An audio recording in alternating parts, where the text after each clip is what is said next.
The old temple stood quiet, its stone walls heavy with the weight of centuries. Inside, a golden statue of a lion glowed in the soft light of flickering candles.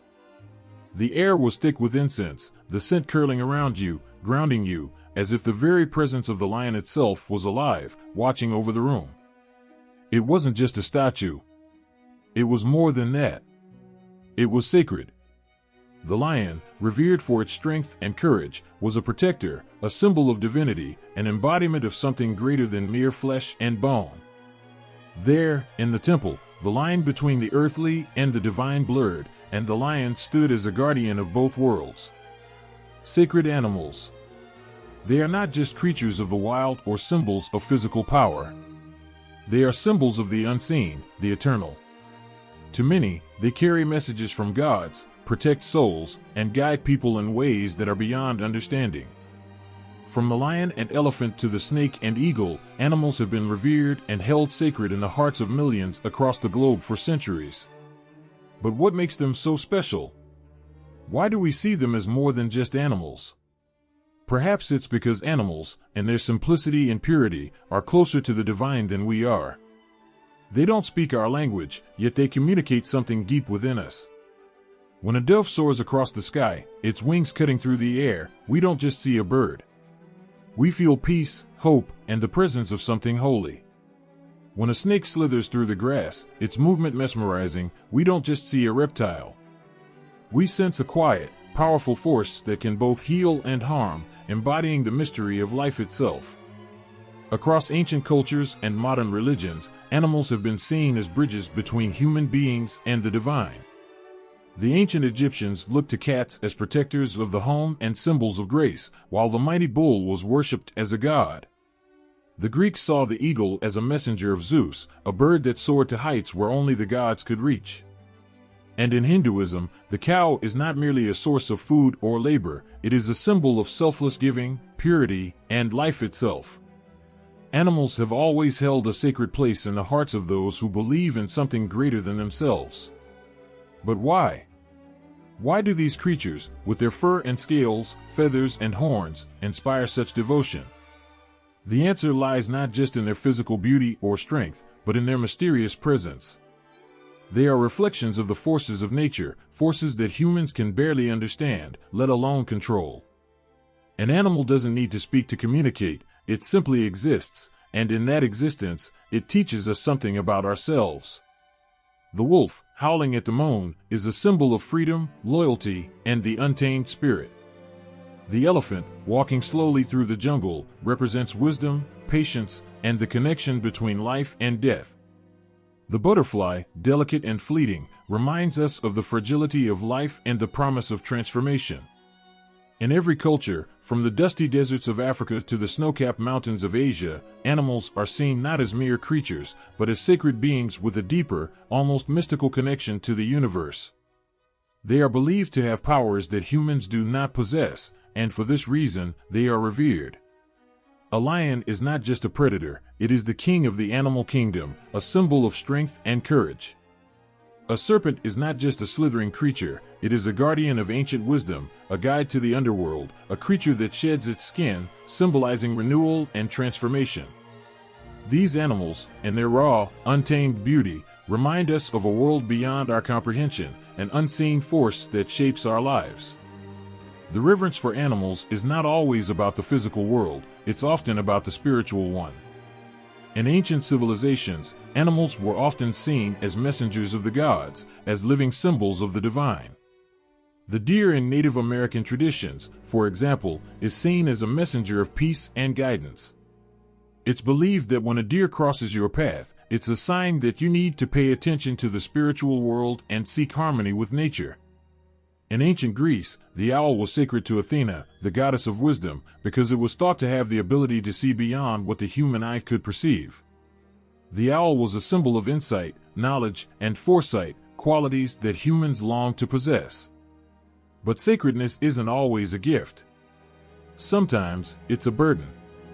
In many cultures, animals are not only revered, but they are also feared. The tiger, for instance, is seen as a creature of both beauty and terror. In Hinduism, the goddess Durga rides a tiger, symbolizing both her power and her ability to overcome evil.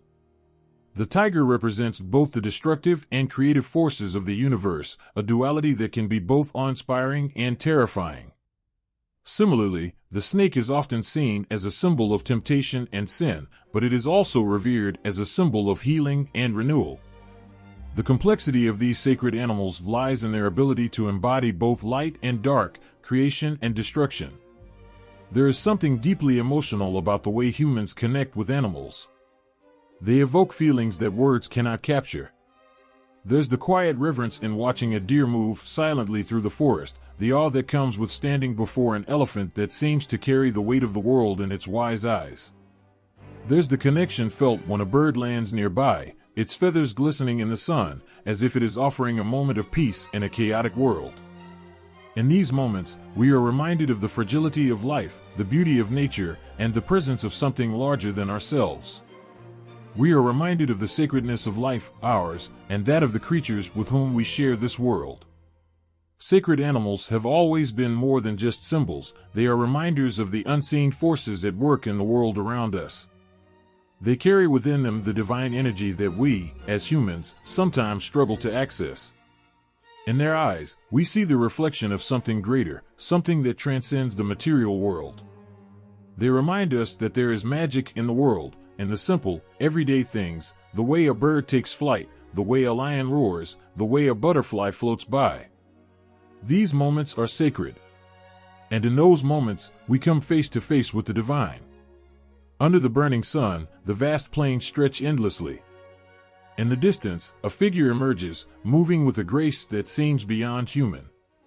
It's a lion, its golden mane glinting as it walks across the land with the weight of kingship in every step. As it passes through the fields, the earth itself seems to stir, the land whispering ancient tales. To the people who live here, the lion is not just an animal. It is a king, a god, a symbol of strength and power. Its roar is a declaration of the earth's heartbeat, the pulse of something much larger than themselves. Across oceans and continents, from deserts to jungles, animals like this one have been revered in nearly every culture. The lion in Africa, the snake in India, the eagle in North America, each one has a place of honor. These sacred animals are not mere creatures of the wild, they are threads woven into the fabric of human existence. They are the messengers, the gods, the protectors, and the guides. The way they move, the way they exist, echoes a deeper truth about our world, one that transcends the boundaries of time, space, and culture. In the ancient myths of the world, animals are not just symbols, they are the foundation of creation itself. From the very first moments of existence, animals have been there, standing as guardians of the earth, giving birth to the world, and sometimes, even forming it. The myths of creation are filled with animals, creatures that bring life, that shape the world, that carry the divine power of the universe within them. In the beginning, there was chaos, a formless void. But then came the great serpent, the coiled dragon of the sky. In many traditions, the serpent is the first being, the one that twists and turns, shaping the land with its body. In ancient Egypt, the serpent, Wadjet, was the symbol of Upper Egypt, a protector and a source of divine power. The snake was not just a creature, it was the creator of the world itself. In the Norse myth of the world's creation, the great world serpent Jormungandr circles the earth, wrapping itself around the land, forming the very foundation of existence. The snake, with its mysterious, ancient power, was not just a symbol of life, but a manifestation of life itself. In the quiet depths of the ocean, another myth unfolds. Here, the turtle swims, slow and steady, its shell holding the weight of the world. In many cultures, the turtle is the very foundation of creation, carrying the earth upon its back. In Native American legends, the world was once a vast, endless ocean until the turtle dove deep into the water and brought up earth from the bottom, shaping the world as we know it. In these creation stories, the turtle is not just an animal, it is the world itself, the cradle of life, the one that holds us all. Its journey through the ocean mirrors the journey of creation, slow, deliberate, and full of purpose. But the turtle and the snake are not the only sacred animals. In the African savanna, the elephant stands as a living monument to the past, present, and future. Its massive, wise eyes have seen generations come and go, and its long, sweeping trunk reaches out to touch the very earth beneath it, as if communicating with the land itself. In African mythology, elephants are often seen as the spiritual guides, the ones who can carry the weight of knowledge and tradition. They walk with a grace that belies their size, each step a powerful echo of the past. The elephant is a living connection between heaven and earth, a reminder of the wisdom of the ancestors. In the dense jungles of India, the elephant is no less sacred.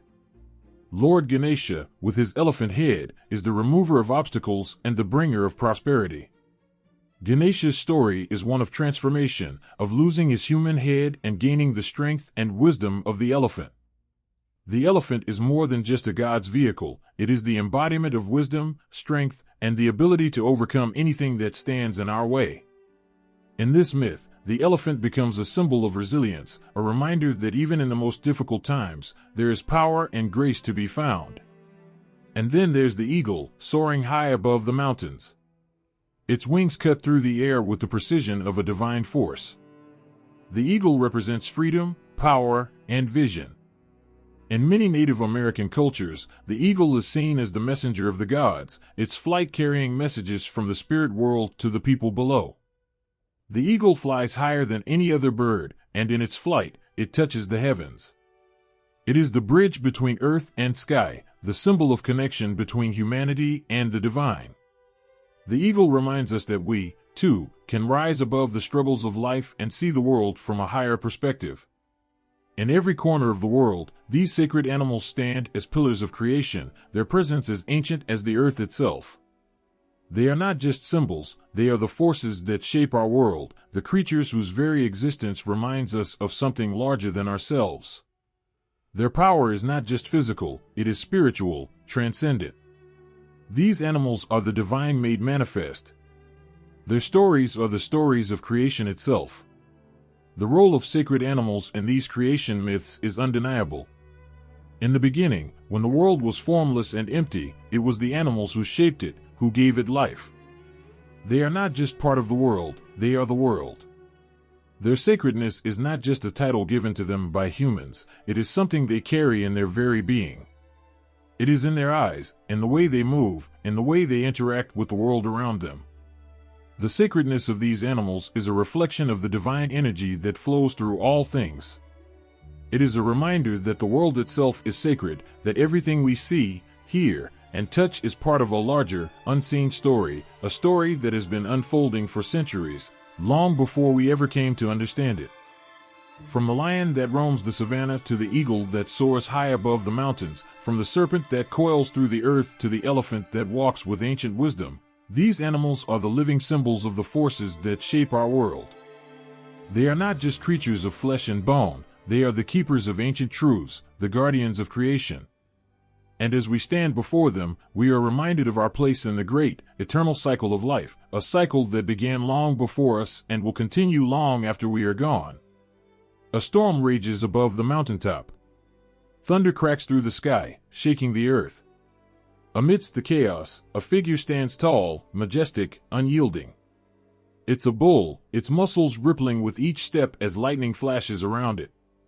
The bull does not flinch. Instead, it raises its head, its eyes fierce with a power that transcends the storm. For those who believe, this is no ordinary animal. This bull is a living embodiment of the storm itself. A symbol of raw power and unstoppable force. It is a god made flesh, a representation of something far greater than its physical form. It is the divine, walking among us. Across the world, in distant corners of the earth, animals have been symbols of powers beyond our understanding. These creatures, whether soaring through the skies, prowling the earth, or swimming in the depths of the oceans, are more than just beings of flesh and bone. They are the vessels through which divine forces speak, move, and shape the world. They are the representations of gods, of nature's might, and of spiritual realms that we can scarcely comprehend. Take the great eagle, for example. Its wings spread wide as it soars high above the mountains, its sharp eyes cutting through the horizon. To the Native American tribes, the eagle is not merely a bird, it is a messenger from the Great Spirit. Its flight, high above the earth, symbolizes the connection between the physical and spiritual worlds. When the eagle takes flight, it is as if the heavens themselves open up, and a message is sent down to those on the ground. In its soaring, the eagle embodies freedom and strength, but also the spiritual vision that comes with a connection to something far larger than any one life. Or the tiger, stalking silently through the jungle, its eyes glowing with an almost supernatural intensity. To the people of ancient Asia, the tiger was the symbol of divine protection and fierce power. It was believed that the tiger could bridge the gap between the human world and the divine. It was the guardian of the unseen, a protector from spirits and evil forces. In the tiger's silent stride, there was a kind of power that didn't need to roar to be felt. It simply existed, a force of nature that could not be tamed or controlled. There's also the wolf, howling at the moon, its voice carrying across the empty forest, calling to the wild and untamed forces of the earth. The wolf is a symbol of instinct, loyalty, and connection to the spiritual realm. In many cultures, the wolf was revered as a guide, its howl believed to carry the spirits of ancestors across the night sky. To follow the wolf was to follow the path of wisdom, a reminder that the physical world is not the only world that exists. The wolf shows us that the spirit world is always with us, guiding us, calling us towards something greater than ourselves. And then there is the elephant, standing quietly in the heart of the jungle, its massive form exuding wisdom and grace. It is said that the elephant carries the memory of the earth itself. In Hinduism, the great god Ganesha, who has the head of an elephant, is worshipped as the remover of obstacles. The elephant is more than just a god's vehicle, it is a symbol of intellect, strength, and the ability to overcome any challenge. The elephant's slow, deliberate movements are a reminder that wisdom comes not from rushing through life, but from understanding each step, each moment, and the sacred connection between the physical world and the spiritual one. These animals, tigers, eagles, elephants, wolves, are not just animals. They are the living symbols of forces greater than any human mind can fully grasp. They represent gods, powers of nature, and the spiritual forces that shape the world around us. When we look into the eyes of an eagle soaring in the sky, we see the gaze of something more than a bird. We see the heavens. When we watch a tiger move through the jungle, we feel the pulse of the earth beneath our feet, the raw power of nature itself. Every time we encounter one of these creatures, we are reminded that there is more to the world than what we can see, touch, and measure. These animals stand at the intersection of the physical and spiritual worlds, embodying the divine and reminding us of the forces that shape our very existence. The connection between the physical and spiritual realms is not always easy to see. But in these sacred animals, it becomes clear. The lion's roar shakes the air, but it also shakes the very foundation of the spirit world. The owl's flight is silent, but its wings beat in rhythm with the pulse of the universe. The snake's slither on the earth is a reminder of the ancient cycles of life, death, and rebirth. These animals are not just living in the world, they are also living symbols of the unseen forces that shape it. They remind us that we are part of something far greater than ourselves, something that exists beyond time and space. There is something deeply emotional in these connections. It's a connection to a world that is more than just the physical, the world that exists beyond what we can touch, taste, or see. These animals, and their symbolic power, give us glimpses of this larger world. They remind us of our place within it. When a lion prowls the savannah, it is more than just a predator. It is a king, a god, a ruler of both the physical and spiritual worlds. When the eagle soars, it is not just a bird, it is the messenger between heaven and earth, the one who carries our prayers to the divine. The elephant, the bull, the wolf, they are all more than just animals. They are the living symbols of the powers that govern life, death, and the spaces in between. In these creatures, we see our own struggles and triumphs reflected. We see the divine in the way they move, the way they live, and the way they are connected to everything around them. Their symbolism is not just a story, it is a truth, a reminder that the world we see is only a small part of the story. There are forces at work, unseen but ever-present, shaping the world in ways we can't always understand. These sacred animals remind us of that truth, calling us to look beyond the physical and to see the connection between all things, the physical and the spiritual, the seen and the unseen. The sun sets over the Nile, its golden rays casting a shimmering glow across the waters. In the fading light, a cat prowls silently through the temple's shadows, its sleek body moving with a confidence that speaks of reverence. Its emerald eyes, glowing faintly, seem to carry the mysteries of an entire civilization. This is no ordinary creature.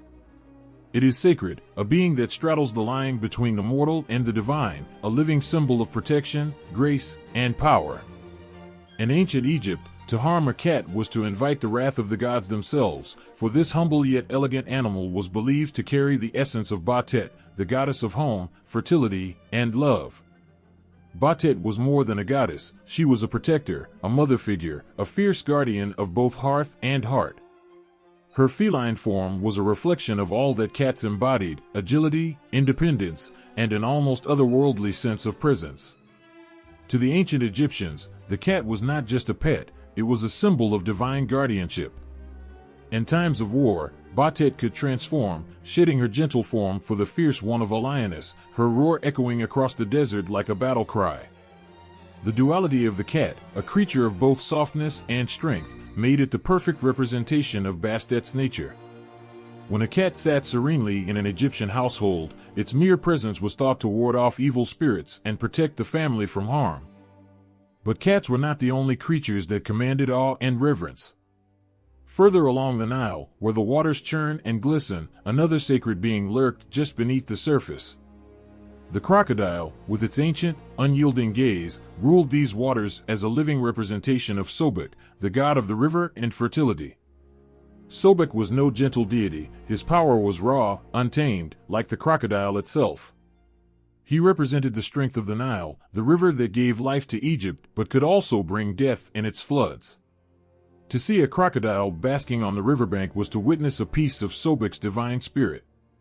The priests of Sobek raised crocodiles in temples, treating them not as predators but as living gods.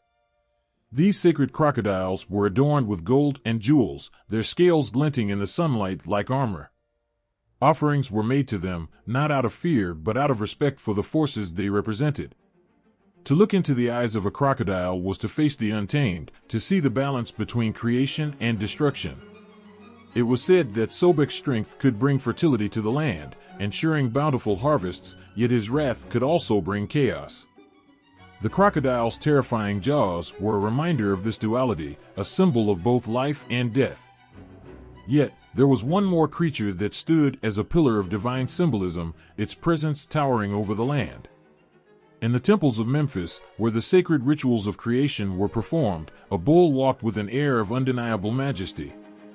This was no ordinary bull, this was Apis, the living incarnation of Ptah, the god of craftsmen and creation. Apis was not merely a symbol of strength, but a bridge between the mortal world and the gods. When a new Apis bull was identified, it was celebrated as a divine event.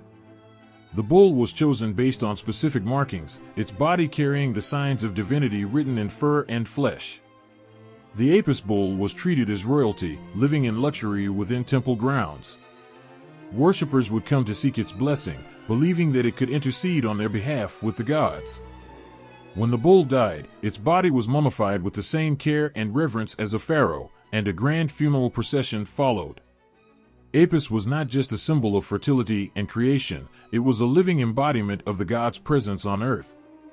Its strength and vitality were reflections of the life-giving powers of the divine, a reminder of the interconnectedness between the gods and the people. The reverence for these sacred animals was not just an expression of respect, it was a connection to something far greater. The Egyptians saw in these animals the forces that shaped their world. The gentle, watchful cat, the fierce, untamed crocodile, the powerful, majestic bull, each one carried the essence of a divine force, a god who shaped the land, the river, and the lives of the people. To them, these animals were not separate from the gods but extensions of their will, their presence woven into the very fabric of existence. Standing before the statues of Batet, Sobek, or Apis, one could feel the weight of centuries of belief, the power of a civilization that saw the divine in the natural world. The purring of a cat, the splash of a crocodile's tail, the low bellow of a bull, these were not just sounds, they were echoes of something eternal. They were reminders that the divine was not distant or unreachable. It walked among them, in fur and scales, and the quiet gaze of a cat, the primal strength of a crocodile, and the steadfast power of a bull. And in their presence, one could only stand in awe, feeling the pulse of something ancient and unbroken, something that connected earth to sky, mortal to God. These animals, sacred and revered, were not just symbols. They were life itself, the living, breathing embodiment of a world that was as mystical as it was real. The battlefield is silent, the air heavy with anticipation. Then, out of the quiet, a single bird soars overhead. Its wings cut through the twilight, its silhouette sharp against the purple sky.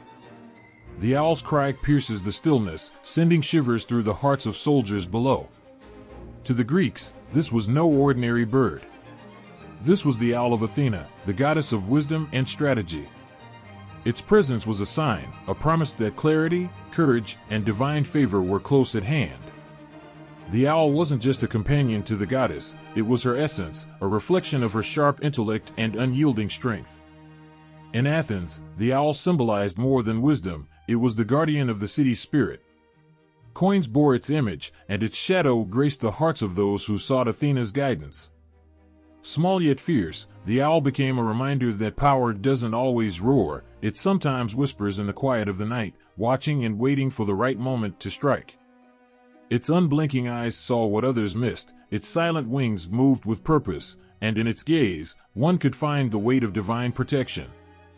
Far from the stillness of the owl, the thunder of hooves tears across the sea foam.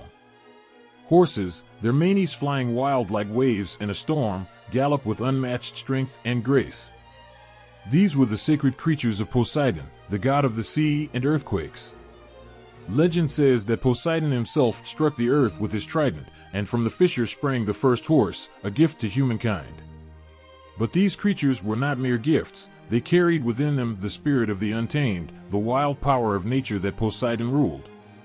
Each gallop echoed with the sound of crashing waves, a reminder of the god's volatile might. Horses were honored as divine beings, their speed and elegance reflecting the fluid motion of the ocean. Chariots drawn by these sacred animals were seen as extensions of the gods themselves, symbols of strength and victory. In the Olympic Games, when a chariot raced across the track, it was not just a contest of skill and speed, it was a tribute to Poseidon, a celebration of the bond between the divine and the mortal. These creatures were more than animals, they were carriers of the god's power, embodiments of the forces that shaped the world. And then there was the eagle, perched high on the peak of Mount Olympus, its keen eyes surveying the world below. To the Greeks and Romans alike, the eagle was the symbol of Zeus, the king of the gods. Its presence was a declaration of authority, its flight a sign of unshakable power. When Zeus cast his lightning bolts, it was said the eagle was his herald, the first to see the sparks that would split the sky. The bird's majestic wings stretched wide, carrying with them the weight of divine judgment. The eagle's strength and grandeur made it a fitting companion to Zeus. It was the ruler of the skies, as he was the ruler of all. To watch an eagle soar was to feel the pull of something greater, something that transcended the earth. Its cry echoed with the voice of the heavens, a call that spoke of both protection and vengeance. In Roman tradition, the eagle became a symbol of empire, its image carried into battle as a reminder that their conquests were backed by the will of the gods. These animals were not just revered for their beauty or strength, they were bridges between mortals and the divine. The owl brought wisdom, a guide through the shadows of uncertainty. The horse carried the spirit of movement, of untamed power that could not be caged. And the eagle, fierce and noble, embodied the heights of ambition and authority. Together, they wove a tapestry of myths that bound gods to the world of men, their stories whispered in temples and carried on the wind. To encounter one of these creatures was to feel a presence beyond comprehension. The owl, perched in the moonlight, seemed to hold the secrets of the universe in its gaze. The horse, with its fiery spirit, reminded humanity of the raw energy that pulsed through the earth and sea. And the eagle, with its piercing cry, spoke of a power that no one could ignore. These animals were not just symbols, they were alive with the spirit of the gods, their every movement a reflection of something eternal. To stand in their presence was to stand at the edge of the divine, to feel the brush of something infinite. The desert wind howled, carrying with it the whispers of ancient gods. In the shadows of towering ziggurats, where flickering torchlight danced on clay walls, a lion's roar split the night. This was not the cry of an ordinary beast, but the echo of something far greater, a reminder of Inanna, the Sumerian goddess of love and war. The lion was her emblem, its raw strength and unyielding spirit mirroring her own. Fierce and majestic, it guarded her temples, standing as a testament to her power. To the people of Sumer, the lion was more than an animal, it was a symbol of divine dominance. When Inanna descended into battle, it was said her presence was as fierce as a lion's charge, her wrath as deadly as its claws. The sight of a lion was enough to stir both awe and fear, for it carried the essence of a goddess who could bring both destruction and renewal. The lion's mane, wild like the storms of the desert, seemed to hold the fire of the heavens, a reflection of Inanna's fiery spirit. Yet, the lion was not the only creature to walk beside the gods. In the great cities of Babylon, bulls were sacred beings, their powerful forms a representation of the god Marduk. Marduk was the king of the Babylonian pantheon, the protector of order in a world of chaos. His strength was unmatched, and the bull, with its solid frame and indomitable will, became his earthly counterpart. To see a bull standing tall in the fields was to witness a piece of Marduk's divine might, a reminder of the balance he maintained between the heavens and the earth. Bulls adorned the gates of the city, their likeness carved into stone as guardians against the forces of disorder. The Ishtar Gate, one of Babylon's most famous monuments, bore their images, alongside other sacred creatures, their presence invoking the protection of the gods. These bulls were not just guardians, they were symbols of life's unwavering strength, of the resilience that allowed civilizations to flourish even in the face of adversity. Their horns, sharp and unyielding, were like Marduk's own weaponry, capable of holding back the tides of chaos. And then, there was the dragon. Not the fire-breathing beast of later legends, but a creature of Mesopotamian mythology, one that blended the features of a serpent, bird, and lion. Known as the Meshusu, this dragon was sacred to Marduk and later to the Assyrian god Ashur. Its long body slithered through the myths like the Tigris and Euphrates snaked through the land, a creature both beautiful and terrifying. The Meshusu symbolized the triumph of order over chaos, its very existence a reflection of divine power. Legend spoke of the Meshusu standing by Marduk's side as he battled Tiamat, the primordial goddess of chaos. When the great god struck her down, it was said that the dragon let out a victorious cry, its scales gleaming like the sun on the waters. To the people of Mesopotamia, this creature was a reminder that the gods had conquered the forces of destruction, bringing stability to their world. Its image adorned the gates and walls of temples, a silent yet powerful guardian of the sacred. Each of these animals, the lion, the bull, and the dragon, was more than a symbol. They were embodiments of the god's presence, their forms infused with divine essence. To see them was to feel the pulse of something eternal, to witness the bridge between the mortal and the celestial. Their roars, their hoofbeats, their silent slithers, they were the language of the gods, spoken in a way that all could understand. Even now, standing before the ruins of those ancient cities, one can feel their echoes. The lion's fiery gaze, the bull's steady power, the dragon's fierce grace, they are woven into the stones, their stories carried on the wind. They remind us of a time when the divine was not distant but walked among us, roaring, charging, and slithering through the sands of Mesopotamia. A child sits under a banyan tree, its sprawling roots sheltering them like an ancient guardian. The air is heavy with the fragrance of earth after rain, and in the distance, a cow grazes peacefully, her movements deliberate and serene. The child's grandmother, her voice steady like the rhythm of a temple bell, begins a story. It is a tale of Kamadhenu, the wish-fulfilling cow who emerged from the churning of the cosmic ocean. Kamadhenu, she says, was no ordinary being, she was divine, a giver of life, sustenance, and abundance. In ancient India, the cow was not just an animal, she was a symbol of all that nourishes. Her milk was a gift that sustained life, her gentle demeanor a reflection of ahimsa, the principle of nonviolence. To harm her was to harm the essence of life itself. In the Rigveda, hymns sing of her sanctity, her presence celebrated in rituals and prayers. She walked among kings and sages, her hooves leaving marks not just on the soil but on the soul of a civilization. And then there was the elephant, whose footsteps shook the earth like distant thunder.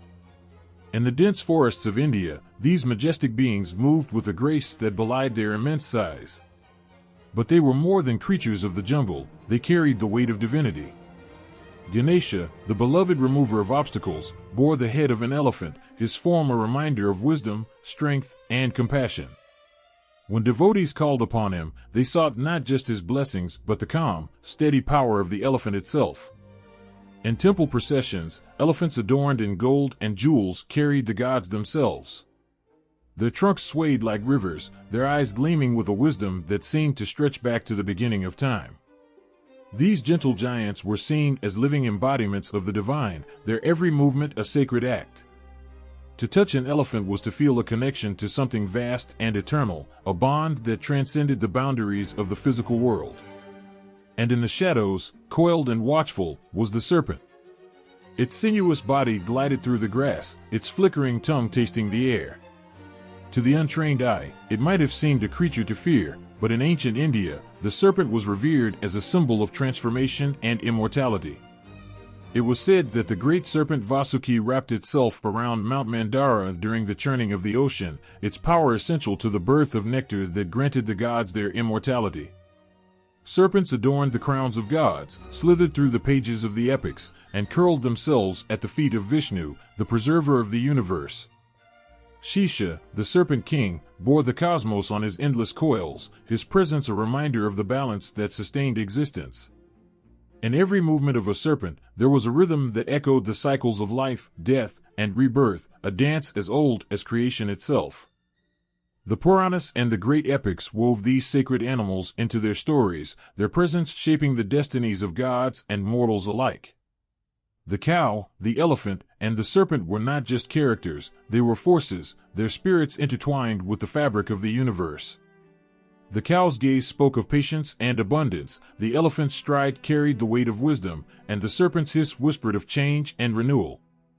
Even today, their essence lingers in the rituals, the temples, and the hearts of those who seek their blessings. They are reminders of a time when the divine was not separate but lived within the creatures that shared the earth with humanity. To see them, to honor them, was to touch the divine, to feel the heartbeat of the universe in the gentle moo of a cow, the rumbling call of an elephant, and the silent glide of a serpent. The morning sun painted the fields in gold as a gentle cow wandered through, her soft eyes glimmering with peace. The air felt sacred, heavy with a sense of something eternal. Her bell tinkled faintly, a sound that seemed to merge with the rhythmic chants from a nearby temple.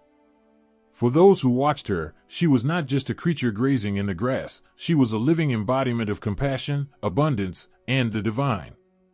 Her presence felt like a blessing, a quiet yet powerful reminder of a bond forged over centuries.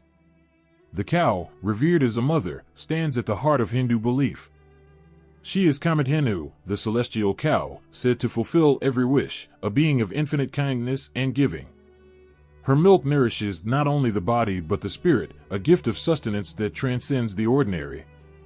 Her every movement seems to echo with gentleness, her existence a silent hymn to the sanctity of life.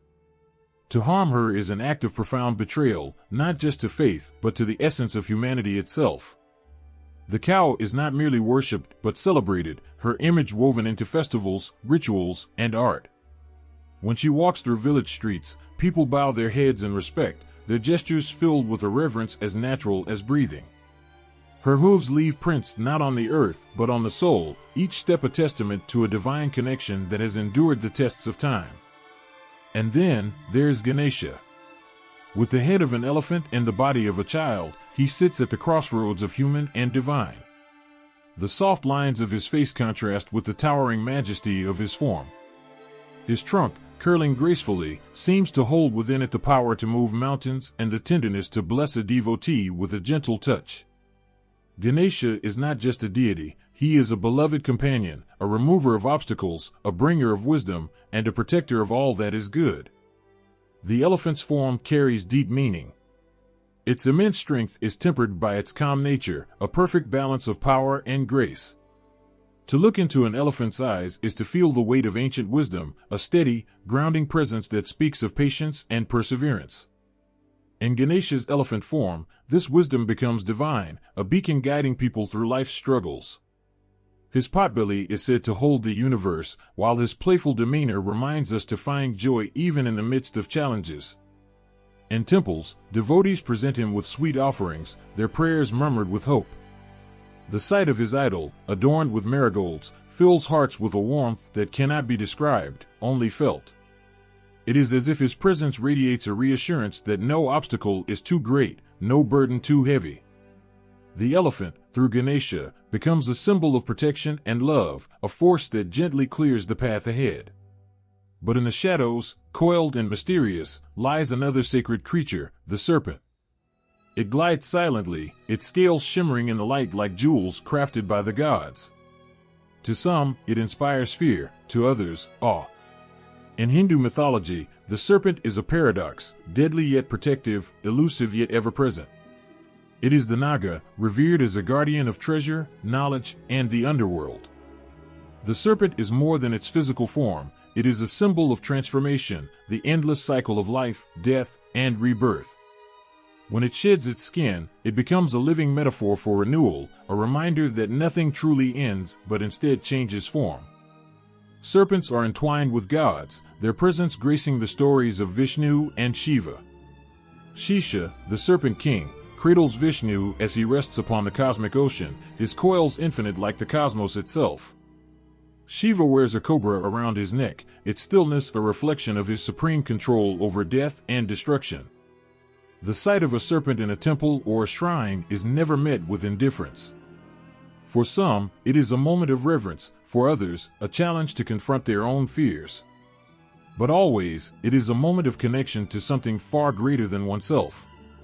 The serpent's movements, fluid and unbound, mirror the flow of time, the rhythm of existence that cannot be stopped or contained. Each of these animals, the cow, the elephant, and the serpent, holds a unique place in Hinduism. They are not merely symbols but living representations of the divine. Their presence bridges the earthly and the spiritual, their forms carrying stories that speak to the heart. The cow nurtures, the elephant protects, and the serpent transforms. Together, they weave a tapestry of faith, one that continues to inspire awe and devotion across generations. The soft rustle of leaves whispered in the wind as two deer grazed peacefully in a clearing. Their movements were graceful, unhurried, as though the world itself paused to honor their presence. The scene felt sacred, untouched by the chaos of human life. This was the deer park at Sarnath, where centuries ago, a gentle voice broke the silence, delivering words that would echo through time. The Buddha, seated under the shade of ancient trees, shared the truths of existence with his first disciples. The deer, calm and attentive, became silent witnesses to a moment that would change the world. In Buddhist teachings, animals are not just creatures, they are reminders of the virtues humans strive to embody. The deer, with its gentleness and alertness, represents harmony and the power of a quiet mind. The very park where the Buddha first taught came to be known as the deer park, a symbol of peace and the sanctity of life. It is said that the deer did not fear his presence, sensing in him a being who bore no harm, only compassion. Their trust reflected a bond beyond words, a connection that transcended species. The teachings of the Buddha often wove animals into parables, each story carrying a lesson as eternal as the stars. A tale speaks of a deer who sacrifices its life to save a drowning man. When the king, touched by the deer's selflessness, declares the forest a sanctuary, the story becomes a testament to the interconnectedness of all life. In these stories, animals are not secondary characters, they are embodiments of values like kindness, sacrifice, and wisdom. And then there is the lotus. Though not an animal, its symbolism entwines with the teachings of Buddhism in a way that is both profound and transformative. The lotus grows in muddy waters, yet it rises above the murk, its petals untouched by impurity.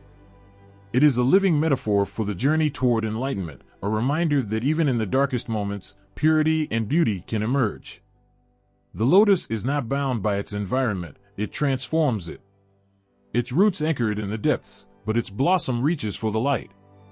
To those who follow the Buddha's path, the lotus becomes a guide, teaching them to rise above suffering and find clarity. It is a flower of resilience, its journey from mud to bloom mirroring the human struggle to break free from the cycle of ignorance and find peace. Animals appear again and again in the Jataka tales, a collection of stories that recount the Buddha's previous lives. Each tale paints a picture of compassion, wisdom, and moral strength, often through the eyes of animals. In one story, the Buddha is born as a monkey who risks his life to save a group of travelers. In another, he is a swan offering guidance to those in need. These stories are not just allegories, they are windows into the boundless love and understanding that Buddhism seeks to cultivate. Even the smallest creatures hold a place of honor. Ants, bees, and birds, all are part of the web of existence. Their lives, no less important than human lives, teach lessons in community, perseverance, and balance. A bee gathering nectar is not merely feeding itself, it is ensuring the survival of countless plants, a quiet act of interdependence that echoes the teachings of interconnection. The deer park, the lotus, the animals and parables, each carries a fragment of the Buddha's message. Their presence is a gentle reminder of the values that guide the path to enlightenment. Kindness, selflessness, and wisdom are not lofty ideals, but virtues that live within every being, waiting to bloom like a lotus rising from the mud or a deer finding peace in a quiet glade.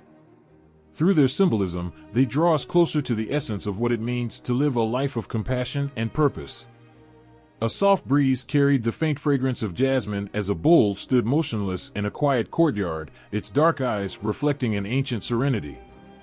The air felt sacred, thick with the whispers of timeless principles. Nearby, a Jain monk, draped in simple white robes, sat cross-legged in silent meditation. The bull, unmoving yet profoundly present, seemed to embody the monk's own stillness, a symbol of strength that does not harm, power that does not oppress. In that shared silence between man and beast, the essence of Jainism's most sacred vow came alive, ahimsa, the unwavering commitment to nonviolence. In Jainism, life is revered in all its forms, no matter how small, no matter how fleeting. To harm another being is to harm oneself, for all creatures are connected in an intricate web of existence. The bull, a creature of immense strength and quiet dignity, symbolizes the steadfastness required to live by this truth. It is said that Lord Rishabhanatha, the first Tirthankara, is associated with the bull, its strength a reflection of his unyielding resolve to uphold Dharma. The bull becomes a reminder that true power lies not in domination, but in restraint. In the early morning light, an elephant moved gracefully through a temple courtyard, its steps slow, deliberate, almost meditative. Its tusks glinted like polished ivory, and its gentle eyes seemed to hold stories older than time itself. In Jain thought, the elephant represents the strength of a pure soul, its massive form embodying spiritual resolve. It is also a symbol of protection, a guardian of the path to liberation. Lord Mahavira, the last Tirthankara, is often associated with the elephant, its grandeur a testament to the magnitude of his teachings. The elephant's presence in Jainism is not merely symbolic but deeply spiritual. In parables and teachings, it reminds us of the importance of mindfulness, of treading carefully through the world, leaving no harm in one's wake. Its immense size could crush, but it chooses gentleness, a lesson for humanity on the importance of choosing peace over conflict, compassion over cruelty. And then there is the swan. Gliding effortlessly across a still lake, its white feathers seem to glow in the soft moonlight. The swan, in its quiet elegance, represents the soul's journey toward liberation. It is said to have the ability to separate milk from water, a metaphor for discernment and the ability to distinguish truth from illusion. In Jain art and scripture, the swan appears often, a symbol of purity and the pursuit of spiritual perfection. To see a swan is to witness grace in its purest form. Its movements are fluid, almost otherworldly, reminding us that the path to enlightenment is not one of haste but of quiet, deliberate progress. It teaches that true wisdom lies not in knowing many things, but in understanding what is essential. In its serene presence, the swan becomes more than a bird. It is a teacher, a guide toward a life of purpose and clarity. Jainism's reverence for animals is not limited to the symbolic. Its followers take extraordinary measures to avoid causing harm, sweeping paths to ensure no insect is inadvertently crushed, and wearing masks to prevent inhaling tiny creatures. These acts are not gestures of inconvenience, but declarations of love and respect for life in all its forms. Each action, no matter how small, becomes a prayer, a vow to live in harmony with the world. The animals in Jainism are not merely representations of spiritual qualities, they are living embodiments of the values that define the faith. The bull's strength, the elephant's mindfulness, and the swan's discernment together weave a tapestry of virtues that guide the Jain way of life. Through them, the teachings of Ahimsa become not just a principle but a living, breathing reality, one that inspires awe, compassion, and a profound sense of unity with all beings. A gust of wind stirred the water's surface, sending ripples cascading across a quiet pond. Overhead, a crane stretched its long wings and lifted into the air with an effortless grace, its white feathers glowing against the pale dawn sky. In the distance, the faint roar of thunder echoed, though the skies were clear. Some said it was the dragon, unseen yet ever present, a force that could shake mountains and rivers, a power as ancient as time itself. Together, the crane and the dragon told a story, one of immortality and power, of harmony and transformation. The dragon is unlike any other creature. Its serpentine body, shimmering scales, and fiery breath belong not to this world but to the balance that binds it together. It is not feared but revered, not dreaded but respected. In Taoist philosophy, the dragon is the embodiment of qi, the vital energy that flows through all living things. It coils through the heavens, its roar commanding the rain to nourish the earth. It rises from rivers, its movements swift and unpredictable, mirroring the Tao itself, a force that cannot be grasped but must be followed. Legends speak of sages who meditated in silence as dragons swirled around them, guardians of wisdom and keepers of ancient truths. In one tale, a Taoist master stood before a rushing river, watching its ceaseless flow. The master closed his eyes, and when he opened them, he was face to face with a dragon. The creature's gaze held the depth of eternity, and in that moment, the master understood, the dragon was not separate from the water, the wind, or the earth. It was the essence of life, the rhythm that binds all things. Where the dragon brings power, the crane brings peace. Gliding through the skies or standing still on one leg, the crane is a picture of elegance and stillness.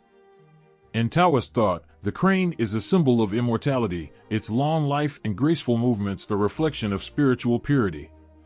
To watch a crane is to witness the Tao in motion, effortless, unhurried, timeless.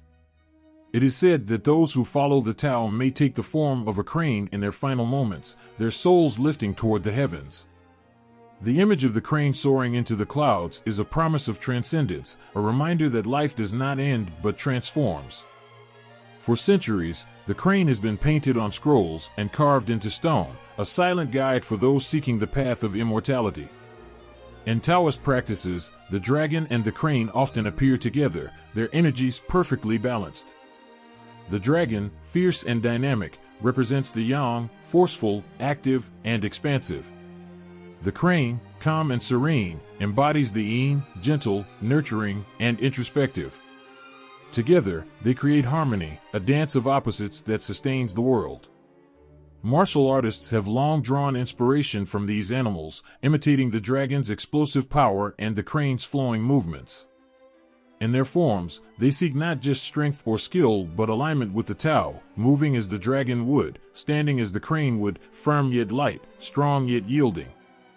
To those who walk the Taoist path, the dragon and the crane are more than symbols. They are reminders to live with courage and grace, to embrace life's changes and flow with its rhythms. The dragon calls for boldness, a leap into the unknown. The crane whispers of patience, the quiet strength to endure. Together, they speak to the heart, not in words, but in their presence, their movements, their stories. They are not just animals, they are reflections of what it means to be alive. At the edge of an ancient forest, where sunlight filters through towering cedars, a fox pauses, its fiery fur glowing against the green underbrush. Its golden eyes seem to pierce through the veil of the ordinary, watching with an intelligence that feels almost human. In this quiet moment, the air grows heavy, as if the forest itself is holding its breath. For the fox is not just a fox, it is a messenger, a being that bridges the seen and unseen, the human and the divine. In Shinto, animals are more than creatures of the earth. They are vessels of the kami, spirits that inhabit everything, the wind, the rivers, the mountains, and yes, the foxes. These animals are not merely sacred symbols, they are living presences that connect the physical and spiritual worlds. The fox, or kitsune, is among the most revered. It is said to serve Inari, the kami of rice, fertility, and prosperity. Wherever the fox roams, blessings and mysteries follow. Legends tell of farmers who found their barren fields suddenly fertile after spotting a white fox darting through their crops. Shrines to Inari, guarded by statues of foxes with keys or scrolls in their mouths, stand as a testament to the fox's role as a bringer of abundance. Yet the fox is not without its shadow. It is cunning, capable of illusion, a reminder that power is never simple. One moment it is a protector, the next a trickster. The duality is as sharp as the gleam in its eyes, and it commands both reverence and caution. Deer, too, carry the essence of the kami. In the sacred city of Nara, they wander freely, unbound by human constraints. To see them graze peacefully in the shadow of grand torii gates is to witness a harmony that transcends time. These gentle creatures are believed to be messengers of the gods, their presence a blessing. They move with a quiet grace, their soft steps like a prayer whispered to the earth. People bow to them, feed them, treat them not as animals but as emissaries of the divine. And when a deer lifts its head, its wide, liquid eyes meeting yours, there is a moment of understanding, a silent communion with something greater. Even smaller creatures hold their place in Shinto's sacred tapestry. Birds that sing at dawn, fish that shimmer in temple ponds, and even frogs croaking after the rain, each carries the spark of the kami. To harm them is unthinkable, to honor them is to honor the world itself. It is said that when one shows kindness to these creatures, the kami smile, their blessings flowing like a gentle stream. In every fox's cry, and every deer's gaze, there is a story waiting to unfold. These animals do not ask for worship, they ask for respect, for acknowledgement of their role in the sacred dance of life. Their presence reminds us that divinity is not distant or unreachable, it is here, walking among us, in the rustle of leaves, the glint of fur, the echo of hooves on soft earth. In the heart of Shinto, animals are not apart from the divine, they are its embodiment, its voice, its gift. In the hush of a moonlit forest, a wolf raises its head to the sky, its haunting howl cutting through the stillness.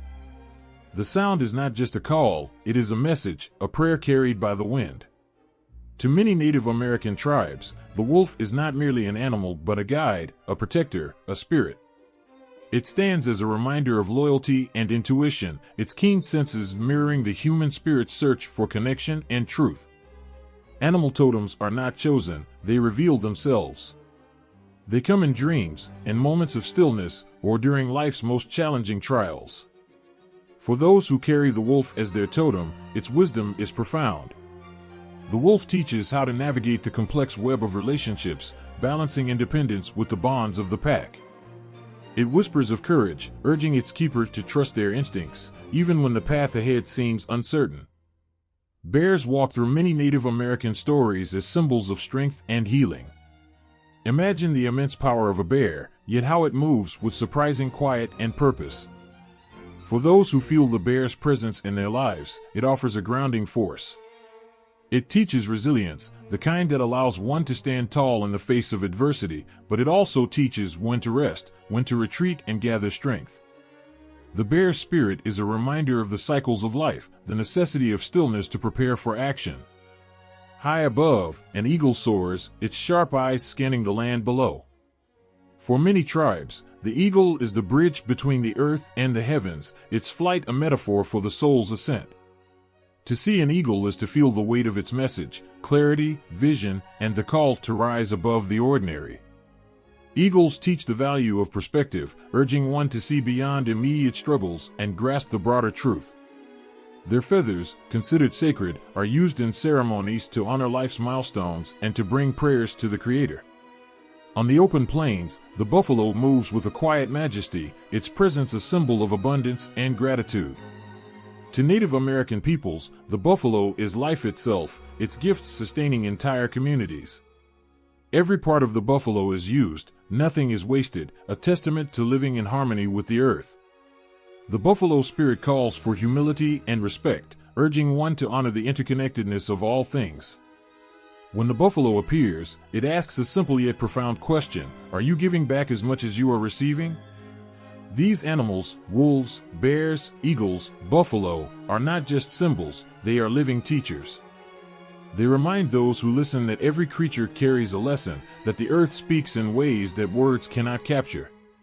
Totems are deeply personal, their meanings as unique as the individuals who hold them. Yet across tribes and traditions, one truth remains constant: to honor an animal totem is to honor oneself and the sacredness of life. In the rhythms of their movements, in their sounds and silences, these animals guide humans to a deeper understanding of who they are and their place in the world. Their spirits walk beside those who seek them, offering strength, clarity, and wisdom. Through them, the past whispers to the present, carrying traditions that are both timeless and alive. In the gaze of a wolf, the stride of a bear, the flight of an eagle, or the stillness of a buffalo, the spirit speaks, and those who listen are forever changed. Under a sky scattered with infinite stars, the vast expanse of the Australian outback stretches endlessly. The air hums with a quiet energy, ancient and alive, as though the land itself remembers. This is the world of the Dreamtime, where creation is not a distant event, but a living force that pulses through every rock, tree, and creature. In the stories passed down through countless generations, animals are not mere inhabitants of the earth, they are its creators, its keepers, its storytellers. The emu, with its long, powerful legs and graceful neck, strides through these tales as a being of wisdom and significance. One story tells of how the emu's powerful legs carved the rivers and valleys into the land, shaping the world as we see it today. To see an emu in the wild is to glimpse a connection to this ancient story, a reminder of how the earth came to be, how every detail was etched with intention. Then there is the kangaroo, a creature that seems almost mythical in its design. Its strong hind legs and bounding leaps echo in stories of strength and survival. In one tale, the kangaroo teaches humanity how to live in harmony with the land, how to move gracefully yet powerfully through life's challenges. Its presence is a symbol of endurance, of the unyielding spirit that carries on even in the harshest conditions. But the Dreamtime is not just about individual animals, it is a web of relationships, a vast tapestry where every creature, every feature of the landscape plays a part. The animals are the threads that bind it all together. The dingo, the snake, the cockatoo, all carry stories that explain the unexplainable, that turn the mysteries of existence into something tangible. These animals are more than symbols, they are ancestors, guides, and protectors, their spirits as alive today as they were in the beginning. There is a story of the rainbow serpent, a being of immense power and beauty, who moves across the land creating rivers and mountains. Wherever it coils, water flows, life blooms. The rainbow serpent is both creator and protector, its body a bridge between the physical and spiritual worlds. It teaches respect for the land, for water, for the cycles of life. Its presence is felt in the rhythm of a waterfall, in the curve of a riverbank, in the shimmering colors of a dewdrop catching the morning sun. Even the smallest creatures hold great significance. The ants, tirelessly building their intricate mounds, remind us of community and persistence. The kookaburra, with its distinctive laughter, is a reminder of joy and resilience, even in the face of hardship.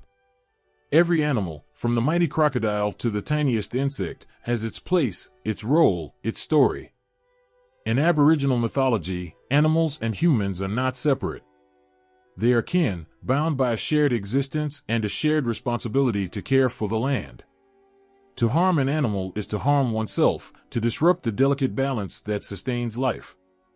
These stories are not just lessons, they are lifelines, keeping the connection between people and the earth alive. To walk on this land, to hear its stories, is to feel the weight of time and the lightness of eternity. The emu's stride, the kangaroo's leap, the serpent's coil, they are movements that shape the world, movements that continue to shape the hearts of those who listen. The Dreamtime is not a memory, it is a presence, a call to honor the sacredness of all life, a reminder that every creature carries within it the story of creation. Under the fierce African sun, a lion strides across the savanna, its mane glowing like a crown of fire. There is no mistaking its power. The lion moves with a quiet confidence, commanding respect from every creature within its domain. But in the hearts of many African tribes, this majestic beast is more than a predator, it is a symbol of courage, leadership, and divine protection. To gaze upon a lion is to feel the presence of something ancient and unyielding, something that speaks to the strength of the human spirit itself. In African traditions, animals are not just symbols, they are vessels of meaning, bridges between the physical world and the spiritual one. The lion's roar, echoing across the plains, is said to carry the voices of ancestors. It calls to those who walk the earth, reminding them to act with bravery and integrity, for the lion represents the very essence of courage. Leaders and warriors often align themselves with the lion's spirit, drawing from its strength and resolve in times of conflict. To wear its likeness, to invoke its name, is to summon the courage to face life's battles. Beside the rivers, the crocodile lurks, its eyes just above the water's surface, silent and watchful. There is an air of mystery about this creature, an almost mythical quality that inspires awe and fear in equal measure. To many African tribes, the crocodile is a guardian of wisdom, a creature that has seen the flow of time through its ancient, unblinking gaze. In some traditions, the crocodile is believed to carry the spirits of the departed across rivers to the afterlife. Its presence near water, the giver of life, makes it a protector, a judge, and sometimes, a force of retribution. It is a reminder of the delicate balance between life and death, of the raw and untamed forces that shape existence. Snakes slither silently through the underbrush, their movements almost hypnotic. For some, their sleek, coiled bodies evoke fear, but for many African tribes, snakes are sacred messengers, symbols of transformation and renewal. The snake sheds its skin, emerging anew, a powerful metaphor for rebirth and the cyclical nature of life. In the creation myths of some cultures, the snake is both creator and destroyer, embodying the dual forces of chaos and order. Its sinuous movements mimic the winding rivers that nourish the land, and its presence is often associated with fertility and prosperity. In West African beliefs, snakes like the python are revered as symbols of fertility and life. Temples and shrines are built to honor them, and rituals are performed in their presence to ensure bountiful harvests and thriving communities. The python, with its calm and deliberate movements, teaches patience and reverence for the natural world. In some tribes, encountering a python is seen as a profound blessing, a direct sign from the divine. The lion, crocodile, and snake hold a special place in the stories passed from one generation to the next. In one tale, a lion and a crocodile form an uneasy alliance, teaching the importance of mutual respect even among the most powerful beings. In another, a snake whispers the secrets of the earth to a young warrior, guiding him to unite his people. These animals are not merely characters in a story, they are embodiments of the values and lessons that shape the lives of those who hear them. For the Zulu people, the lion is a symbol of royalty and divine protection. The chief is often likened to a lion, expected to embody its strength and fairness in leading the tribe. Among the Yoruba, snakes are revered as manifestations of the deity Oshun, a goddess of fertility and love, who brings life and abundance to the land. The crocodile, in many regions, is a totem of resilience, a reminder to endure hardships with grace and determination. These animals are also woven into rituals and ceremonies that mark life's most important moments. A lion's tooth may be worn by a warrior as a talisman, its energy believed to imbue him with courage. Ceremonial dances mimic the movements of snakes, their graceful undulations a tribute to the life-giving rivers and the spirit of transformation. Crocodile skins may adorn shrines, their presence invoking the wisdom and strength of these ancient creatures. The land itself feels alive with these stories. The whisper of wind through the grass carries the echoes of songs sung around fires, songs that tell of lions that guard the hearts of their people, of crocodiles that guide the departed, of snakes that speak to the gods. Every footstep on this sacred ground is a reminder that humanity and nature are not separate but intertwined, that the spirits of the animals walk alongside the spirits of the people. The connection between humans and animals in African tribal beliefs is one of profound respect and understanding. These creatures are not merely admired from afar, they are woven into the fabric of daily life, their spirits invoked in moments of need, their lessons carried in the hearts of those who honor them. A lion's roar, a crocodile's stillness, a snake's graceful movements, these are not just sights and sounds of the wild. They are reminders of the sacred, a call to live with courage, wisdom, and reverence for the mysteries of life. The ocean stretches endlessly, shimmering under the golden sun, its vast expanse alive with whispers of ancient stories. Beneath the waves, shadows glide silently, majestic and deliberate, each movement carrying a tale older than memory itself. A shark cuts through the water with effortless grace, a sentinel of the deep. To the Polynesian and Hawaiian people, this creature is no mere inhabitant of the ocean but a guardian, a protector of families and villages. Its presence speaks of strength, vigilance, and the enduring bond between humans and the sea. The shark, or mano as it is called in Hawaiian, is revered as a manifestation of ancestral spirits. It is believed that loved ones who have passed on may return in the form of sharks to watch over their descendants, guiding them and shielding them from harm. This belief is not just an abstract idea, it is lived and felt in every encounter. A fisherman setting out at dawn may whisper a prayer to the mano, seeking safe passage and abundant fish. The shark's dorsal fin breaking the surface is not a sign of danger but a symbol of protection, a reminder that the ancestors are near. One story tells of a young girl who fell from her canoe into shark-infested waters. As panic gripped her, a great shark approached, its eyes reflecting the light of the setting sun. Instead of attacking, it circled her protectively, warding off other predators until she was rescued. When she later spoke of the experience, her family whispered that it was her great-grandfather, returned in the form of a mano, ensuring her safety. Such stories are etched into the hearts of those who share them, a testament to the sacred relationship between people and the creatures of the sea. In contrast to the fierce guardian nature of the shark, the turtle, honu in Hawaiian, embodies peace, wisdom, and longevity. Slow and steady, the turtle glides through the water with an air of ancient knowledge, its movements as rhythmic as the tides.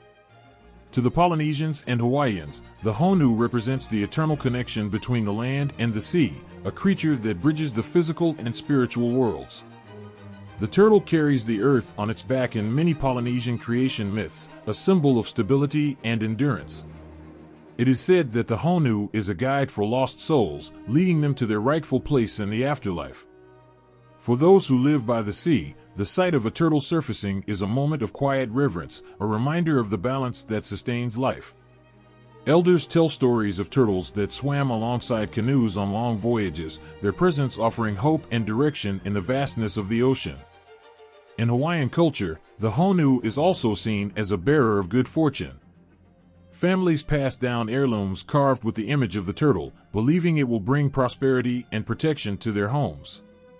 Children are taught to respect the honu, to never harm or disturb it, for it is a sacred messenger of the gods. To touch a turtle's shell is to feel the weight of generations, the wisdom of those who came before, and the promise of those yet to come. The relationship between sharks, turtles, and the Polynesian and Hawaiian people is one of profound respect and interdependence. The ocean is not just a body of water, it is a living entity, a sacred source of life and wisdom. Every wave, every ripple, carries the echoes of chants sung to honor the mano and the honu. These animals are not separate from humanity, they are family, teachers, and protectors. A legend tells of a chief who, facing an enemy invasion, prayed to the gods for help. A great shark appeared, its body glistening under the moonlight, and drove the invaders' canoes away. The chief declared the shark a sacred guardian of his people, and from that day, the mano was honored in their ceremonies. Another tale speaks of a turtle that guided a lost voyager back to his village, swimming steadily ahead while the man followed its glowing shell through the night. When he reached shore, the turtle disappeared, leaving him with a profound sense of gratitude and awe. The shark and turtle teach lessons that resonate far beyond the ocean. The minnow reminds us of the importance of vigilance, strength, and the duty to protect those we love. The honu offers a different wisdom, patience, resilience, and the value of living in harmony with the world around us. Together, they reflect the duality of life, the fierce and the gentle, the guardian and the guide, the storm and the calm. On the islands, ceremonies and chants keep these connections alive. Dancers move with fluid grace, their arms mimicking the fins of a shark or the steady paddling of a turtle. The rhythm of drums mirrors the heartbeat of the ocean, each beat a tribute to the creatures that inspire such reverence. The people honor the minnow and the honu not just in rituals but in the way they live, taking only what they need from the sea and giving thanks for its abundance. Even today, as modernity touches every corner of the world, the sacred bond with sharks and turtles endures in Polynesian and Hawaiian cultures. These creatures are not relics of the past, but living symbols of a way of life that treasures balance, respect, and interconnectedness. To encounter a shark or turtle in these waters is to step into a story that began long before human memory, a story that continues to shape the lives of those who listen to its whispers. The ocean holds its breath as the shark glides by, a sentinel ensuring that its domain remains in harmony. The turtle follows, unhurried and steadfast, carrying the wisdom of the ages on its back. Together, they weave a tapestry of sacred connection, reminding all who see them that the world is alive with meaning, that every creature has a role to play in the great dance of existence. A soft, quiet bleat breaks the stillness of dawn. The lamb, small and innocent, stands in the golden light, its white coat glowing like purity itself. In Jewish tradition, the lamb is far more than a creature grazing in the fields, it carries the weight of sacred meaning. It stands at the heart of the ancient rituals, a symbol of sacrifice, obedience, and a bridge between humanity and the divine. In its gentle gaze, there is a profound truth, one that has echoed through centuries of faith and devotion. The lamb takes us to the story of the Exodus, where the blood of this humble creature marked the doorposts of the faithful, sparing their firstborn from the angel of death. This act, so simple yet so profound, cemented the lamb as a symbol of deliverance and trust in God's promises. Each Passover, as families gather to retell this story, they remember the lamb not just as a sacrifice, but as a reminder of freedom hard-won and faith unshaken. But the lamb is not alone in the tapestry of sacred symbols. High above, in the endless expanse of the sky, a dove glides on gentle wings. Its flight is graceful, a dance of peace that touches the heart of anyone who looks up. The dove carries with it a message of hope, first appearing in the story of Noah. After the great flood, it was the dove that brought back the olive branch, a sign that the waters of chaos were receding and life could begin anew. This tiny bird, so fragile yet so resilient, holds a deep power. The dove's presence in Jewish weddings and ceremonies speaks of shalom, peace that is not merely the absence of conflict, but the presence of harmony, wholeness, and blessings. As it soars, it reminds all who see it that peace is not just a lofty ideal but a living, breathing possibility.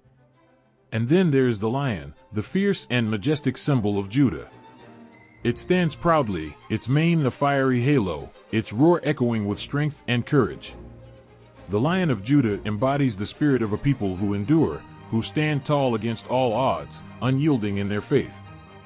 This symbol runs deep in the veins of Jewish identity, evoking the prophecy that from the Lion of Judah would come leadership, justice, and redemption. The lion roars through the Psalms and prophecies, a reflection of God's might and sovereignty. Yet, even in its power, there is a gentleness. The lion is a protector, a guide, a beacon of justice. In Jewish art and prayer, its image stirs the soul, reminding all of the enduring promise of strength tempered by compassion.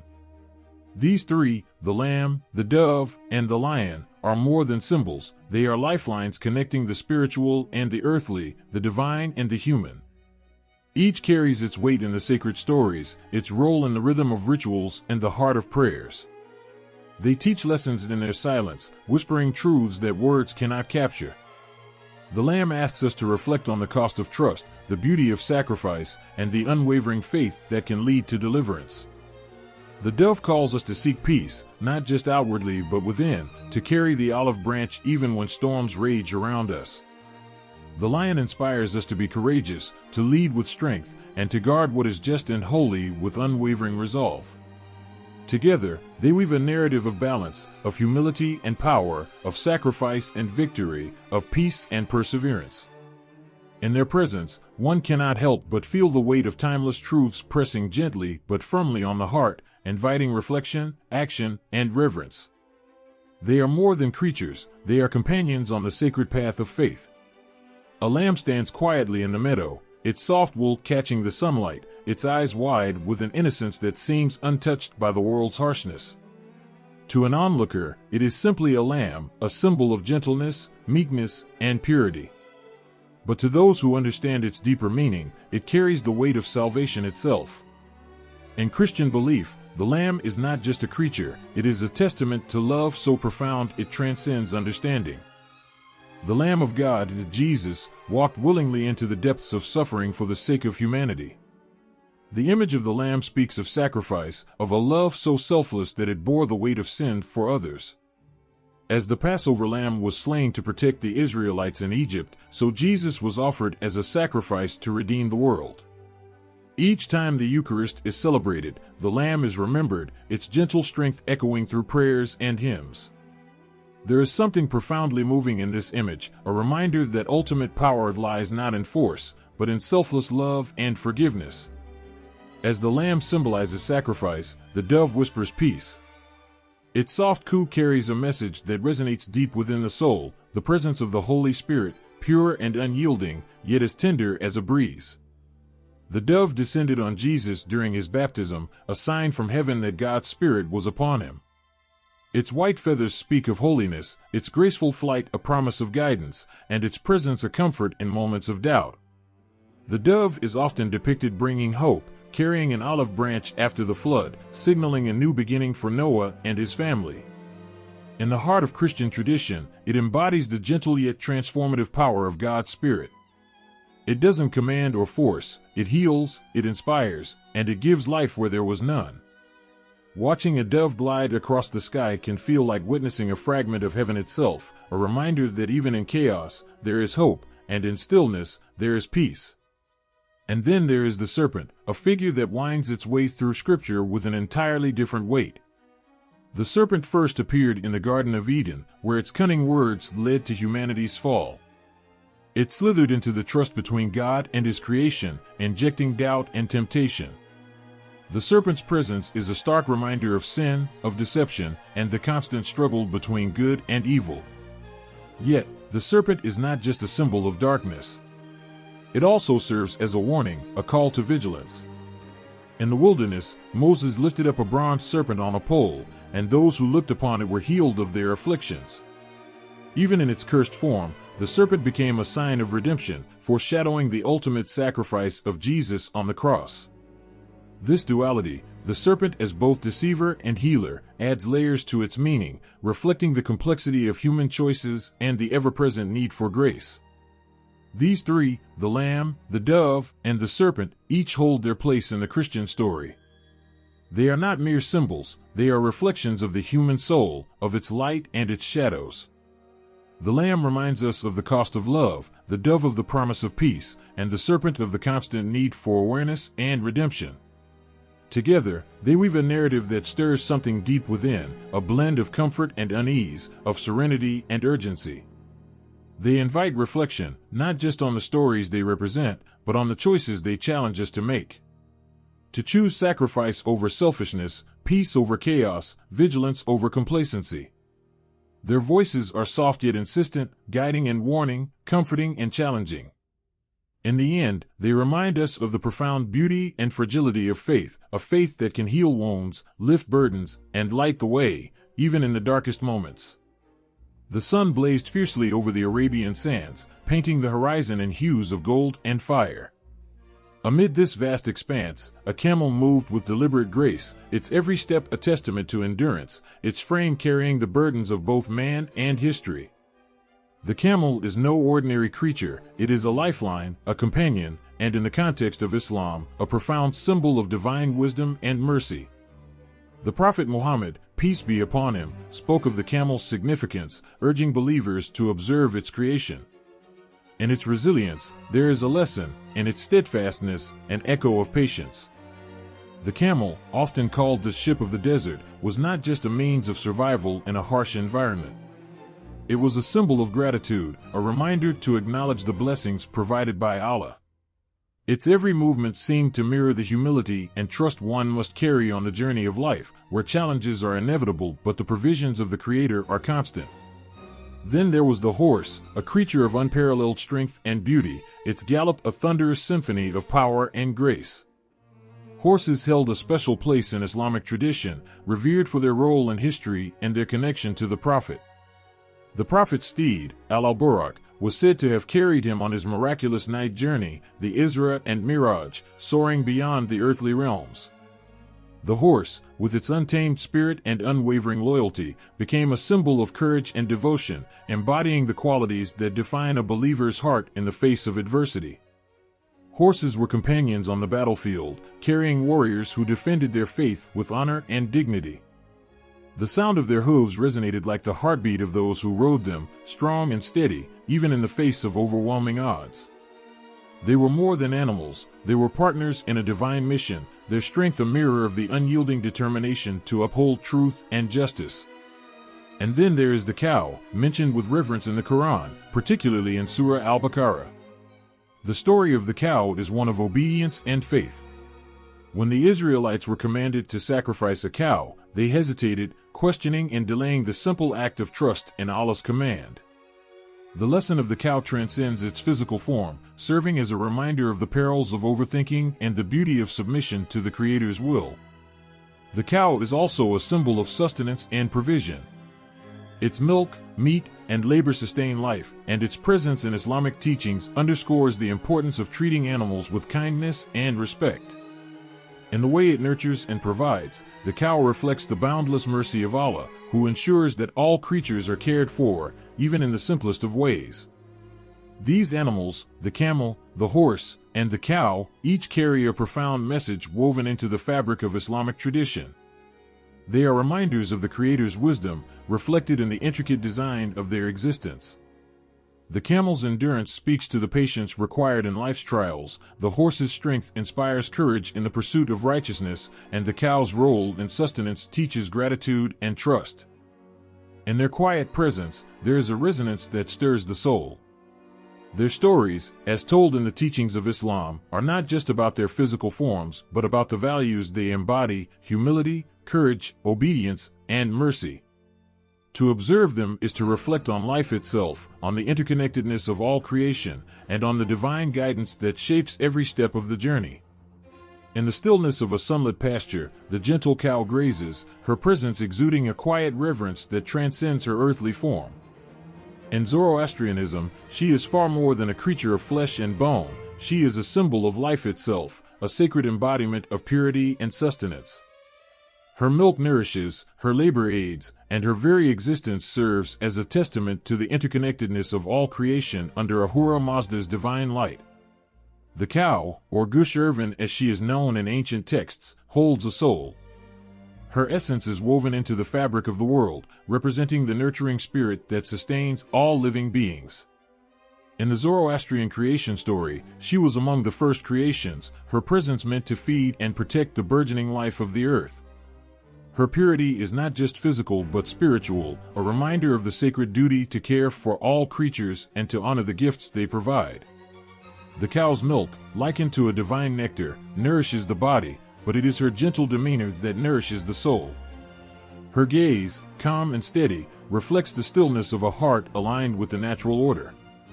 To harm her is to upset the delicate balance of creation, to tarnish the purity that she so selflessly represents. Her life, her labor, and her love are offerings, silent prayers that rise to the heavens, asking only for care and respect in return. And then, By the side of humanity stands the dog. With eyes that shine like embers, filled with unwavering loyalty, the dog in Zoroastrianism is not merely a companion but a protector, a guardian against the forces of darkness. His bark wards off evil, his presence a shield against the unseen threats that lurk at the edges of the sacred flame. In the sacred texts, the dog is revered for his role in safeguarding the home, the family, and the purity of the land. He is a creature of duality, his strength and gentleness both integral to his purpose. By day, he is a vigilant watchman, and by night, a comforting presence, his heartbeat a steady reminder that protection is never far. To neglect or harm a dog is to betray a bond that is both earthly and divine, a bond rooted in trust and shared responsibility. The dog is also central to Zoroastrian rituals, his role extending beyond the physical to the spiritual. He stands at the threshold of life and death, his presence believed to guide souls as they traverse the bridge between worlds. In this sacred task, the dog becomes a symbol of passage, of safety, and of continuity, a reminder that even in the face of the unknown, there is guidance and care. Together, the cow and the dog form a harmonious pair in Zoroastrian belief. One represents the gentle nurturing of life, the other its fierce protection. The cow gives, endlessly and selflessly, while the dog defends, tirelessly and fearlessly. Their roles intertwine, creating a tapestry of existence that is both tender and strong. In the quiet moments of reflection, as the cow grazes and the dog stands watch, there is an undeniable truth. These creatures, humble and unassuming, carry within them the essence of purity and protection. Their lives remind humanity of its own sacred duties, to nurture, to protect, and to walk the path of righteousness with a heart that beats in harmony with all creation. The fire crackled in the dimly lit chamber, its light flickering on ancient symbols etched into stone walls. A lone alchemist leaned over his work, eyes fixed on a serpent engraved on his worn manuscript. This was no ordinary snake, it was biting its own tail, forming a perfect circle. The Ouroboros, a symbol older than memory, held within its shape the essence of transformation, life, and eternity. In the heart of alchemical thought, animals were more than metaphors, they were living, breathing forces that whispered secrets of creation and change. The serpent, with its sinuous body and hypnotic gaze, symbolized cycles, destruction and renewal, death and rebirth. When it shed its skin, it was not merely discarding the old, it was revealing something purer, stronger, and eternal. To the alchemist, the serpent was a guide through the labyrinth of transformation, urging courage in the face of disintegration, for only by breaking apart could the soul be made whole again. Above the alchemist's table, a painting of an eagle spread its wings, poised as though it were about to take flight. In its sharp gaze and powerful stance lay the essence of transcendence. The eagle, soaring higher than any other creature, was a symbol of spirit rising above the earthly plane. It embodied the alchemist's yearning to reach beyond the mundane, to pierce the heavens and grasp the divine. The eagle's journey was not easy, winds battered its wings, storms sought to tear it down, but it flew on, relentless in its quest for clarity and truth. In the language of alchemy, the eagle spoke of purification, of shedding impurities to attain spiritual enlightenment. Then there was the lion, golden and fierce, etched into the center of an ancient diagram. Its mane seemed almost to ripple with fire, its roar frozen in time. The lion was power incarnate, the raw, untamed force of nature.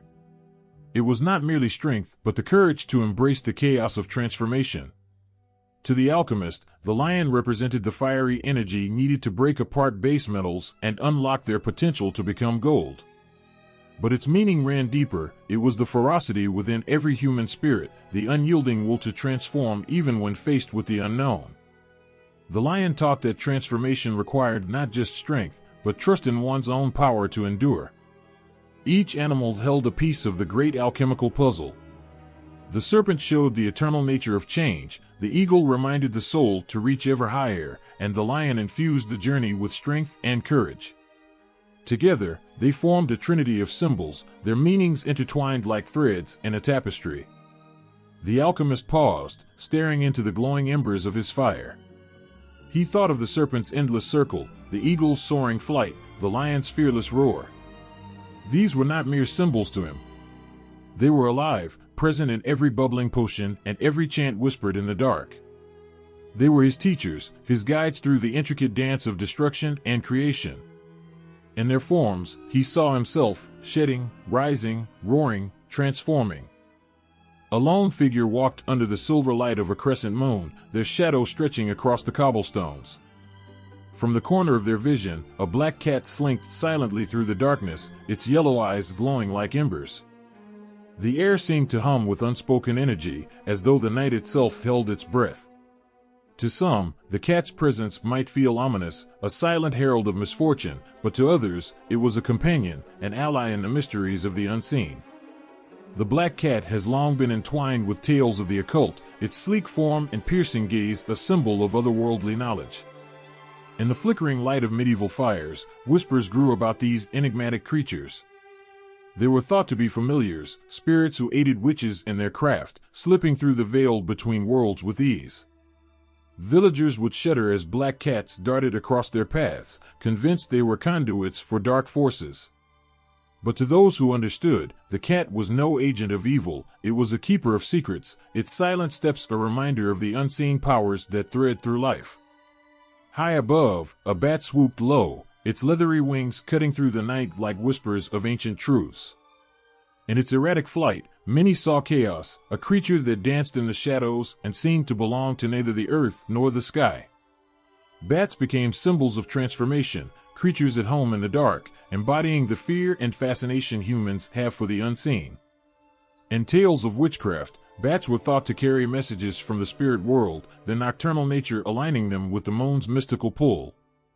They hung upside down in caves like guardians of forgotten realms, their forms both unsettling and strangely mesmerizing. And then, there was the raven, its cry breaking the stillness of the night like a warning from the beyond. With its inky feathers and watchful eyes, the raven became a harbinger in the annals of folklore, a creature that perched on the edge of life and death. For those who practiced the occult, the raven was no mere bird, it was a symbol of prophecy and protection, a messenger that bridged the living world with the vast unknown. Its sharp intelligence and eerie cry made it a companion to those who walked paths others feared to tread, its presence both a comfort and a reminder of the thin line separating this world from the next. These animals, black cats, bats, and ravens, were bound together by their ties to the night, their existence steeped in shadow and mystery. To some, they represented danger, chaos, or even death itself. To others, they were guides, helping navigate the dark corridors of the soul. In the glow of candlelight, when shadows stretched long and silence reigned, their forms took on a new significance. They were not merely creatures of the dark, they were symbols of the unknown, guardians of wisdom hidden in fear, and reminders that in every shadow lies a spark of light. The flickering candlelight cast a soft glow over the tarot cards, each one holding an ancient story. A hush fell in the room, as if the universe itself paused, waiting for the moment when these cards would speak. There, on the card of strength, a lion's fierce gaze met the eyes of the reader. Its powerful presence filled the space, a silent reminder of the courage and willpower that resides within us all. The lion was not just an animal on this card, it was a force, a symbol of inner strength that cannot be tamed, no matter the challenges we face. It reminded the reader that they held the power to overcome fear, to rise above trials, and to roar in the face of adversity. Next, the Empress card, delicate and regal, showed an eagle soaring high, its wings spread wide against a backdrop of blue skies. The eagle was a symbol of vision, of seeing beyond the earthly troubles that cloud our judgment. It called to the reader to rise above the mundane, to trust their intuition, and to soar to new heights. There was something humbling in the eagle's gaze, as if it whispered a truth known only to those who dared to look beyond the horizon. True freedom is found in knowing oneself fully. The eagle's flight, high above the ground, reminded the reader that sometimes, to gain clarity, we must distance ourselves from the chaos around us and view the world from a higher perspective. Then, the Fool card, innocent and full of promise, held a small dog at its side, wagging its tail. This dog, simple and pure, represented loyalty and instinct. It was not as grand or imposing as the lion or eagle, but in its simplicity, it was deeply profound. The dog was a reminder to stay true to oneself, to follow the path with faith and loyalty, and to trust in the journey ahead. It was a companion who would walk with you, no matter how uncertain the road might seem, offering a comforting presence when doubt tried to take hold. On the card of the hermit, there was an image of a tortoise, slow and steady, moving through the dark night. This quiet creature held a quiet wisdom within its shell, a reminder that sometimes answers are not found in the rush of life, but in the moments of stillness and reflection. The tortoise teaches the value of patience and persistence, showing that the journey is not always about speed, but about finding peace and purpose with each deliberate step. In the hermit's solitude, the tortoise's steady pace gave comfort, a reminder that the search for truth is not a race, but a journey that takes time. As the cards were laid out, each animal seemed to speak in its own way. In the High Priestess card, the moonlight shone on a pomegranate tree, its fruits hanging like promises. A serpent slithered through the roots, coiling around the trunk with a quiet, knowing gaze. The serpent, long associated with transformation, wisdom, and the shedding of old skin, whispered to the reader that change is inevitable. The serpent spoke of wisdom gained through experience, of understanding that to grow, we must release the old to make space for the new. It was a reminder that everything we go through, every challenge, every transformation, is part of the cycle of life, where wisdom is gained not through avoiding change, but through embracing it. The chariot card, brimming with energy, showed a pair of sphinxes, two powerful creatures, standing proud and still, pulling the chariot forward. They were a symbol of balance and control, two forces working together to move the wheel of fate. The sphinxes, steadfast and focused, represented the ability to harness one's energy and direct it toward a goal with discipline and determination. As the chariot moved, the sphinx's silent power guided it forward, a reminder that inner strength and resolve, when aligned, can move mountains. In the tarot, animals are not just creatures, they are symbols, each one carrying profound meanings that connect to the reader's own journey. The lion's strength, the eagle's vision, the dog's loyalty, the tortoise's patience, the serpent's wisdom, and the sphinx's balance are not simply figures in a card, they are reflections of our own potential. When we pull a card, it is not just the animal's image we see, but the lesson it carries, the invitation to step into a power, a truth, a quality that we, too, possess deep within us. The cards speak in symbols and quiet whispers that ask us to listen, to reflect, to learn from the animals who walk alongside us in the spiritual world. And so, as the lion roars in the face of fear, as the eagle soars above the clouds of doubt, and as the dog loyally follows us through the dark times, we are reminded that we are not alone. We are part of a greater tapestry, one that stretches across time and space, where the animals that appear in our cards are our companions, our guides, and our reflections.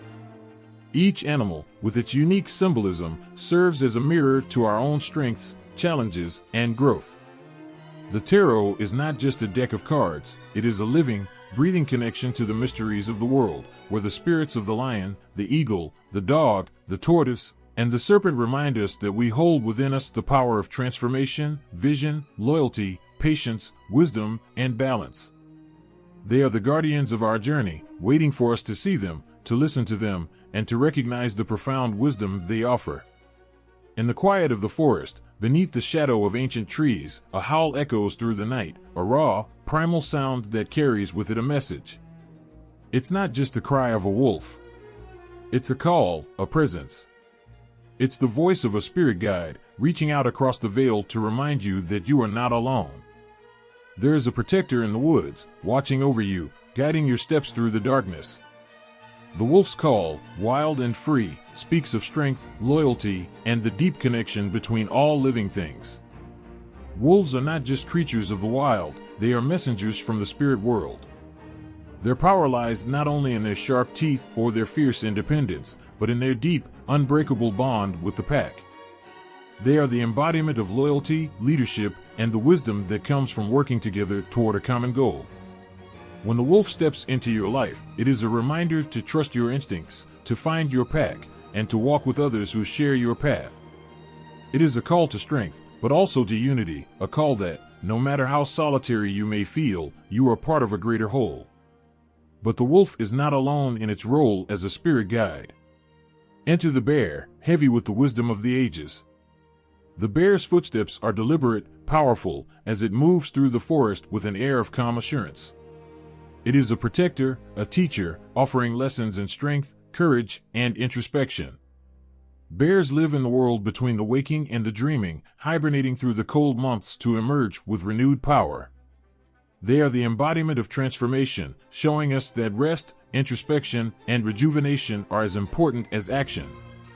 The bear teaches us that it's okay to retreat into the quiet places of our hearts, to find peace in solitude, and to emerge stronger than before. When the bear appears in your life, it is an invitation to listen closely to your inner voice, to reconnect with the deepest parts of yourself. The bear asks you to confront your fears head-on and to find the strength within to overcome them. Its presence reminds you that you are a warrior, even in your moments of rest. And in the stillness, you may discover the deepest truths about who you are and who you are meant to become. The jaguar prowls through the jungle, sleek and silent, its yellow eyes glowing in the dark. It moves with purpose, every muscle rippling beneath its coat, every step deliberate. The jaguar is a symbol of power, confidence, and the ability to move through life with both grace and strength. It teaches us the value of patience, of waiting for the right moment to act, and of trusting our intuition when the time comes. When the jaguar enters your life, it is a reminder to embrace your wildness, to tap into the deep well of your personal power, and to trust that you have the courage to face any challenge. The jaguar's appearance is a call to listen to your instincts, to follow the path that feels true to you, and to trust that, even when the road seems uncertain, you have the strength to carve your own way. It teaches that sometimes, the greatest act of courage is simply stepping into the unknown, trusting that the universe will guide you through it. The owl, perched silently in the branches of an ancient tree, watches with eyes that see beyond the ordinary. In the world of animal spirits, the owl is the messenger between the known and the unknown. Its wisdom transcends the physical world, drawing connections between the seen and unseen. The owl's eyes, large and unblinking, pierce through the darkness, revealing the truths hidden from plain view. It calls on you to trust your intuition, to see beyond the surface of things, and to recognize the signs that the world is offering you. When the owl comes to guide you, it whispers of hidden knowledge and the deep wisdom that lies within. It teaches that the answers you seek are already inside you. Sometimes, you just have to look closely, listen carefully, and trust the whispers of the universe. The owl does not speak loudly, it speaks in riddles, in symbols, in quiet moments of reflection. And in that silence, you may find the clarity you've been seeking. The world of animal spirits is rich with messages, each animal offering its own unique gifts and wisdom. The wolf, bear, jaguar, and owl are not just protectors, they are teachers. They guide us through life, showing us the strength to endure, the patience to grow, the power to act, and the wisdom to know when to rest. Each animal spirit offers its own lesson, and in their presence, we are reminded that we are never truly alone. Even in our darkest moments, there is always a guide watching over us, ready to offer strength when we are weak, clarity when we are lost, and love when we are in need. These animals are not just symbols, they are alive with energy, waiting to walk beside us as we navigate the challenges of life. Their spirits are intertwined with ours, and their lessons are etched into the fabric of our being. When the wolf calls, it is a reminder that we are part of a greater whole. When the bear retreats, it is a reminder that rest is a necessary part of transformation. When the jaguar prowls, it is a reminder that we are powerful, capable of facing any challenge. And when the owl watches, it is a reminder that the answers we seek are already within us, waiting to be uncovered. In the world of shamanism, the animals are more than just creatures. They are our teachers, our protectors, and our guides.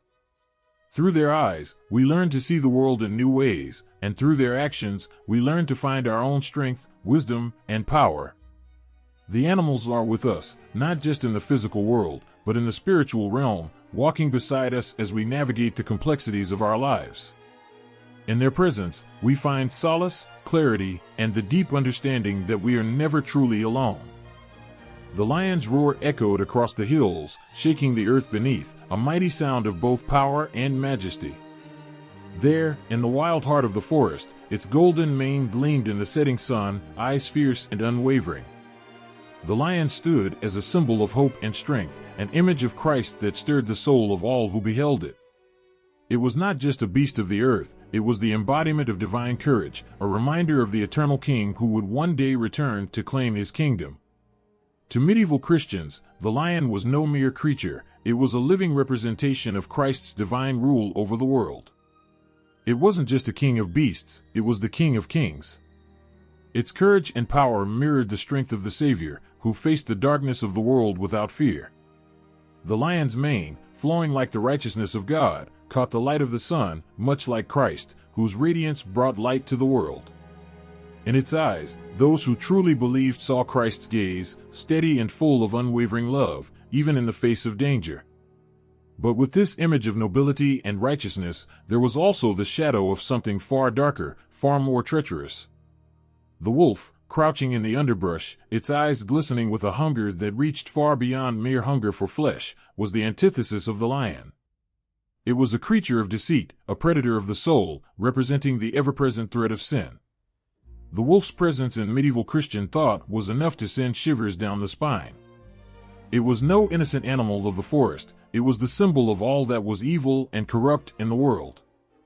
The wolf stalked its prey in silence, moving through the night like a shadow, a creature of darkness. It was said to be a servant of the devil, feeding on the weak, the lost, the vulnerable. To early Christians, it represented sin, something that quietly crept into hearts and corrupted them from within, until, like the wolf, it devoured everything in its path. The wolf was cunning, manipulative, its howls filled with the temptation of worldly desires, leading the faithful astray into the clutches of sin. In the quiet moments of prayer, when the soul sought solace, the wolf's sinister presence loomed like a storm on the horizon. It was a reminder of the ever-present danger of temptation, lurking in the shadows, waiting to strike when least expected. The wolf's ferocity was not just physical, it was spiritual. It devoured faith, it ravaged hope, leaving behind nothing but the gnawing emptiness of sin. And yet, despite the darkness it represented, it was never entirely outside the reach of God's grace, a creature that could be redeemed, just like the sinner who turned back to Christ. While the wolf haunted the edges of Christian life, the dove brought peace. It fluttered gently, soft and pure, a contrast to the wild, untamable energy of the lion and the predator's cunning of the wolf. The dove was the very breath of God, the Holy Spirit descending upon the earth, bringing peace to troubled hearts. In its gentle flight, the dove was a symbol of the grace that could fill the hearts of those who called upon God, who opened themselves to His love. The dove reminded the faithful that God's presence was not always loud and thunderous like the roar of the lion, but sometimes soft and subtle, like the quiet flutter of wings. The dove, though gentle, carried with it the power to heal. In its peaceful descent, it represented the promise of peace that God had given to His people, a peace that surpasses all understanding. It was through the dove that the Holy Spirit entered the world at Pentecost, and through its flight, Christians were reminded that even in times of trial and tribulation, the presence of God was near.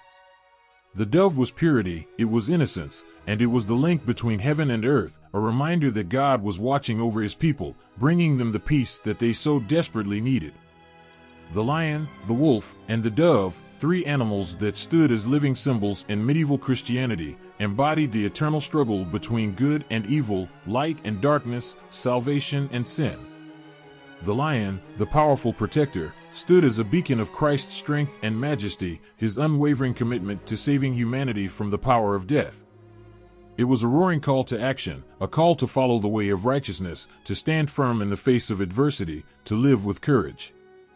But the wolf, the sly and cunning wolf, stood in the darkness, tempting and deceiving, threatening to pull all who wandered too close into the abyss.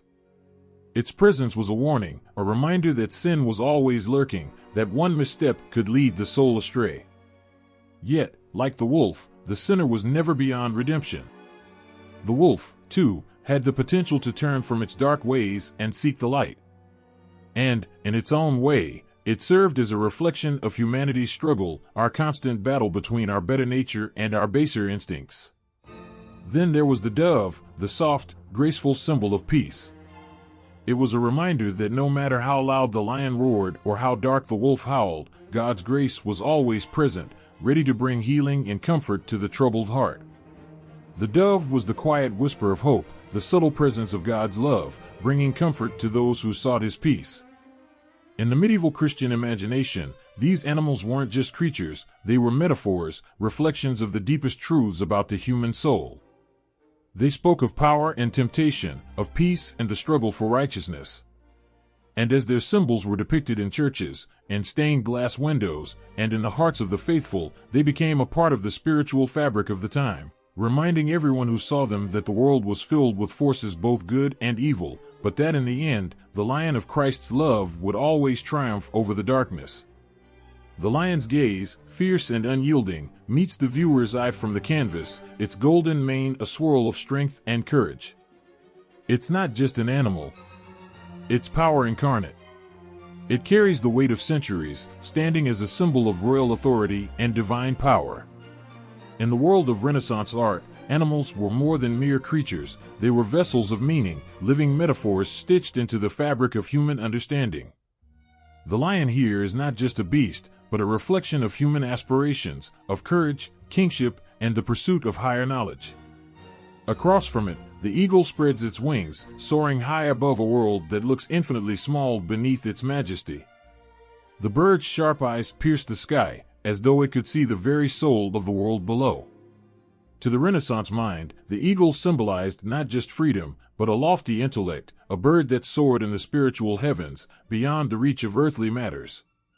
It was the eye of the philosopher, the reach of the scientist, the spiritual insight that reached far into the unknown. Like the lion, the eagle wasn't merely an animal, it was an idea made flesh, a representation of human ambition and spiritual transcendence.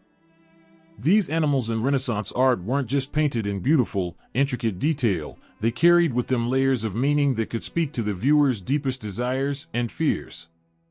The period, which bloomed with the rediscovery of ancient knowledge and the pursuit of truth, saw animals as more than part of the natural world. They were symbols of the divine, guides to spiritual enlightenment, and messengers of the gods. The lion, so often paired with the sun in religious and alchemical imagery, held the power of the heavens in its form. It was regal, fearless, the leader of its domain, and its symbolism was interwoven with the very concept of spiritual strength and protection. For the Renaissance mind, the lion could not be confined to the earth, it embodied the celestial, the divine, an animal that walked with kings and gods. To stand in its presence was to feel a connection to something higher, to feel the awe of God's might in creation. This was not the lion of the wild, but the lion of the universe, a ruler whose very being invoked the vastness of divine authority. In contrast, the eagle seemed to carry with it the winds of knowledge. In one sweeping motion, the bird would encompass not just the land beneath, but the cosmos above. To look at an eagle was to glimpse the soul of the philosopher, the artist, the scientist, the seeker. The eagle's feathers shimmered with the gold of the intellectual pursuit, each plume a testament to the Renaissance hunger for truth. But it wasn't just an intellectual symbol, it was the embodiment of the spiritual awakening of the time. Renaissance thinkers were not simply looking to understand the material world, they were looking for ways to transcend it, to reach the divine through knowledge. The eagle became a reflection of that search, a creature that could elevate the soul as it soared to the highest realms. Animals in Renaissance art didn't simply capture the attention, they beckoned. The lion, eagle, and others appeared as part of a broader conversation about the mysteries of life, the forces that governed the universe, and the potential for human beings to connect with the divine. In this world, a painting wasn't just an image. It was a door. A lion was not just a painted figure, but a bridge to a higher understanding. Even the more humble animals weren't left without their place in this tapestry. The snake, coiled and sharp-eyed, symbolized wisdom and transformation in a world on the cusp of a new understanding. In alchemy, the serpent was more than a creature, it was the harbinger of change, a force that could strip away old forms to reveal hidden truths. The Renaissance artists, steeped in mysticism and alchemical thought, saw the snake as a necessary force for personal and spiritual transformation. Its shedding of skin mirrored the shedding of ignorance, making way for the wisdom of the world. Through alchemy, these animals took on deeper roles. The lion, with its golden mane, became the symbol of the philosopher's stone, the key to immortality, the transformative essence of both soul and matter. The eagle, with its sharp vision and soaring flight, represented the ascent of the soul toward enlightenment, the clarity of vision that comes only when one attains true understanding. The snake, ever wrapped in its eternal spiral, symbolized the perpetual nature of life, death, and rebirth, the cycles that govern both nature and the soul. But the Renaissance was not just a time of outward transformation. It was an inner revolution, one that saw humans reach toward the divine with both hands, through art, through science, through philosophy. The animals in these works weren't mere figures on canvas, they were expressions of the Renaissance spirit itself. Each animal, the lion, the eagle, the snake, embodied the ideals of this new world, the quest for knowledge, the yearning for spiritual connection, and the unrelenting pursuit of understanding. In the great alchemical tradition, the lion became a symbol of the process of transformation itself. The lion, bathed in gold, was the sun, the vital energy that could transmute base metals into gold. But it wasn't just a physical process, it was the transformation of the human spirit, a purification and enlightenment. The eagle soared above it all, its keen eyes seeing not only the world as it was, but as it could be. To see through the eagle's eyes was to understand the mysteries of the universe, to glimpse the patterns of creation itself. Meanwhile, the snake, whose coiled form wrapped around the mysteries of life and death, stood as a symbol of knowledge, both the secret and the dangerous kind. In alchemical terms, it was a reminder that wisdom came with a price, that the path to enlightenment required sacrifice, and that the process of change could be slow and painful. The snake was not to be feared, but understood. Its venom could either kill or heal, depending on how it was used. It was a symbol of life's dual nature, the constant tension between destruction and creation. Renaissance artists painted these animals not as simple creatures of nature, but as symbols of a greater, unfolding story. They weren't just creating for the sake of beauty, they were creating works that would speak to the soul, works that could open doors to higher understanding, works that could change how people viewed the world, themselves, and God. The lion, eagle, and snake weren't just symbols on a canvas, they were threads in the grand tapestry of the Renaissance, each animal playing its part in the spiritual and intellectual awakening that defined the age. These creatures were more than just painted images, they were living symbols, meant to stir the heart and spark the mind, to ignite the spirit and challenge the intellect. And in the world of Renaissance art and alchemy, the boundaries between the physical and the spiritual blurred, as lions roared from canvas and eagles soared above, reminding all who looked upon them that the world was more than what the eye could see. It was a world where every creature, every symbol, carried the potential to transform, to elevate, and to transcend. In a quiet moment, when the world slows down and the noise of life fades into the background, the whisper of wings or the call of a distant animal seems to reach deep into your soul. It's as if something beyond the physical world is trying to connect with you, something ancient and wise, ready to guide you through the maze of life. This is the essence of animal totems and modern spirituality, an invisible thread that ties us to the wisdom of nature, to forces beyond our understanding. Animals are no longer just creatures of the earth, they are symbols, guides, and messengers in the new age, offering us insight, protection, and the courage to face whatever comes next. In today's world, where it often feels like we're disconnected from the natural rhythm of life, animal totems provide a bridge between the physical and spiritual realms. People all over the world are turning to these animal spirits, looking for guidance, comfort, and understanding. The jaguar, the owl, the bear, their symbolism is not just a relic of the past. These creatures are alive in our hearts and minds, still holding power and significance in our everyday lives. You might think of the bear and its quiet strength. When life feels too overwhelming, the bear stands beside you as a reminder that within you lies the power to retreat, reflect, and heal. Its massive frame might seem intimidating, but it speaks of patience and the wisdom that comes from stillness. The bear teaches us to trust ourselves and embrace our inner power. In times of stress or confusion, you may feel the bear's presence, urging you to take time to heal and prepare for what lies ahead. Then there's the owl, the bird that sees what others cannot. With its silent wings and eyes that can pierce through the darkness, the owl embodies wisdom that goes beyond what is visible to the eye. It is the symbol of intuition and inner knowing. When faced with difficult choices or moments of uncertainty, the owl calls to you, whispering that the truth is always within reach if you are brave enough to see it. The owl's call might seem distant at first, but as you begin to listen, you realize its voice has been with you all along, guiding you through shadowy places and into clarity. The wolf, too, carries a strong presence in modern spiritual practices. It's not just a wild animal roaming the forests, but a symbol of loyalty, instinct, and freedom. In the heart of the wolf lies a fierce independence, yet it also embodies the importance of community, family, and trust. When you feel lost, or when you need a reminder that you're never truly alone, the wolf appears as a protector. It reminds you that your pack is always nearby, whether physically or spiritually, offering support when you need it most. The wolf's howl reverberates through the night, a comforting sound that calls you back to yourself, grounding you in your purpose. And then there are the animals that represent qualities we strive to embody but often forget, the eagle, for example, soaring high above it all. Its wings spread wide, touching the heavens, its eyes sharp enough to see beyond the horizon. The eagle in modern spirituality asks us to rise above the chaos, to take the long view and see the bigger picture. It encourages us to transcend our limitations and strive for greatness. It's a reminder that no matter how heavy the weight on our shoulders, there is always the possibility of flight if we trust ourselves and take that leap into the unknown. Animals in modern spirituality are not mere reflections of our physical world, but powerful guides that can shape our destinies. A connection with an animal totem can feel like a call home, a reminder of something ancient that we are born to remember. They show us how to embrace the present moment, tap into hidden strengths, and trust the rhythm of life.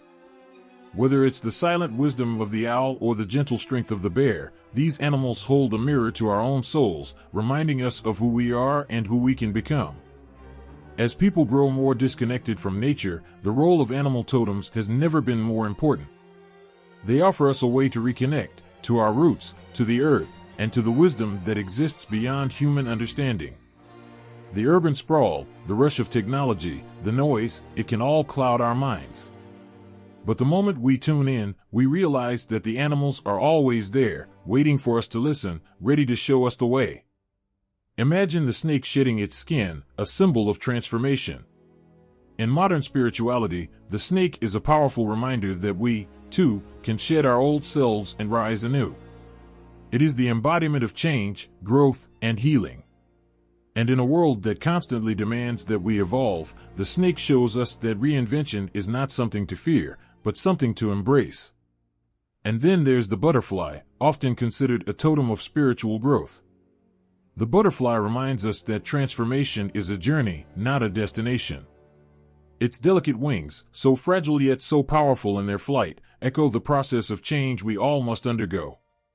The butterfly speaks to us during times of transition, whispering that every ending is the beginning of something beautiful. The presence of these animals in our lives is no accident. Their symbolism calls to us in ways that words cannot. Their power isn't bound by time or space. Whether you are sitting alone, watching a bird fly by, or feeling the rush of the wind in your hair, these animals are part of a greater design, one that invites you to pause, breathe, and open your heart to what lies beyond the surface. These totems show up when we need them the most, like quiet reminders in the middle of a chaotic world, offering strength, guidance, and wisdom. They help us trust our intuition, face challenges with courage, and navigate the path before us with clarity and grace. They are spiritual companions, waiting to remind us that no matter where we are in our lives, there is always a deeper meaning, a greater connection, a world of wisdom that stretches beyond what we can see with our eyes. In modern spiritual practices, animals are not just creatures of the wild, they are ancient spirits, teachers, and protectors that we call upon when we need direction, strength, or comfort. Their presence in our lives is a profound reminder that we are part of something much larger, that we are not alone in our struggles and triumphs, and that the answers we seek often lie just beyond the horizon, waiting to be discovered in the presence of the creatures who walk the earth with us. In the stillness of ancient times, when the earth hummed with primal energy and the skies were untouched by the noise of modernity, humans looked to the animals around them as sacred beings, holding keys to mysteries that no one could quite explain. The mighty lion roared across the African plains, the crocodile silently moved through the murky waters of the Nile, and the eagle soared high above the mountains. These creatures, powerful and untamed, were more than mere animals to the people who lived alongside them. They were gods, spirits, protectors. Their presence was a reminder of forces greater than any one person could grasp, and yet they felt undeniably close, whispering secrets to those who were willing to listen. When a lion stepped into the sunlight, its golden mane shimmering with the warmth of the day, it became more than just a predator. It was a symbol of power, of kingship, of the divine. In ancient civilizations, the lion was seen as the embodiment of strength and courage. In Egypt, the lion-headed goddess Sekhmet stood as the protector of the pharaohs, fierce and untamable, yet also a healer. Her role as both a destroyer and a nurturer spoke to the delicate balance between life and death, destruction and creation. To gaze upon a lion was to gaze upon the face of the gods themselves, to feel the pulse of the universe echo through every powerful muscle. And the crocodile, silent and ancient, with eyes that could pierce through the dark waters, its body an elegant, menacing shape. To the ancient Egyptians, the crocodile was a creature to be both feared and revered. The god Sobek, with the head of a crocodile, was the protector of the Nile, and in him lay the duality of creation and destruction. The Nile gave life to Egypt with its nourishing waters, but it also had the power to wipe out entire cities in a single flood. Sobek's power was that of nature itself, beautiful and terrifying in equal measure. He was not just a god of war or chaos, but one of fertility, of life flowing freely and without warning, like the very waters that carved the land. The connection between humans and these creatures went beyond mere reverence.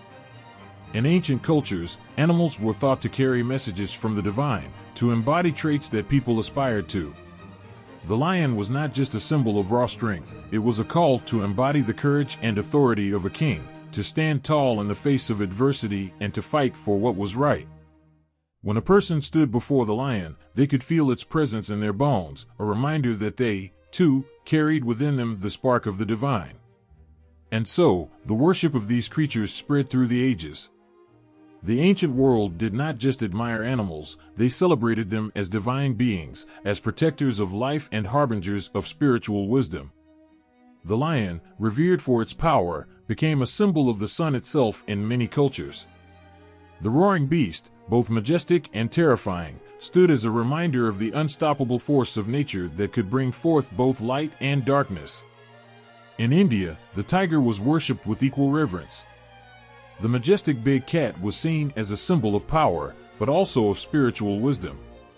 Its sleek, powerful body was a symbol of grace and strength, and to ride a tiger in ancient mythologies was to command the forces of nature itself.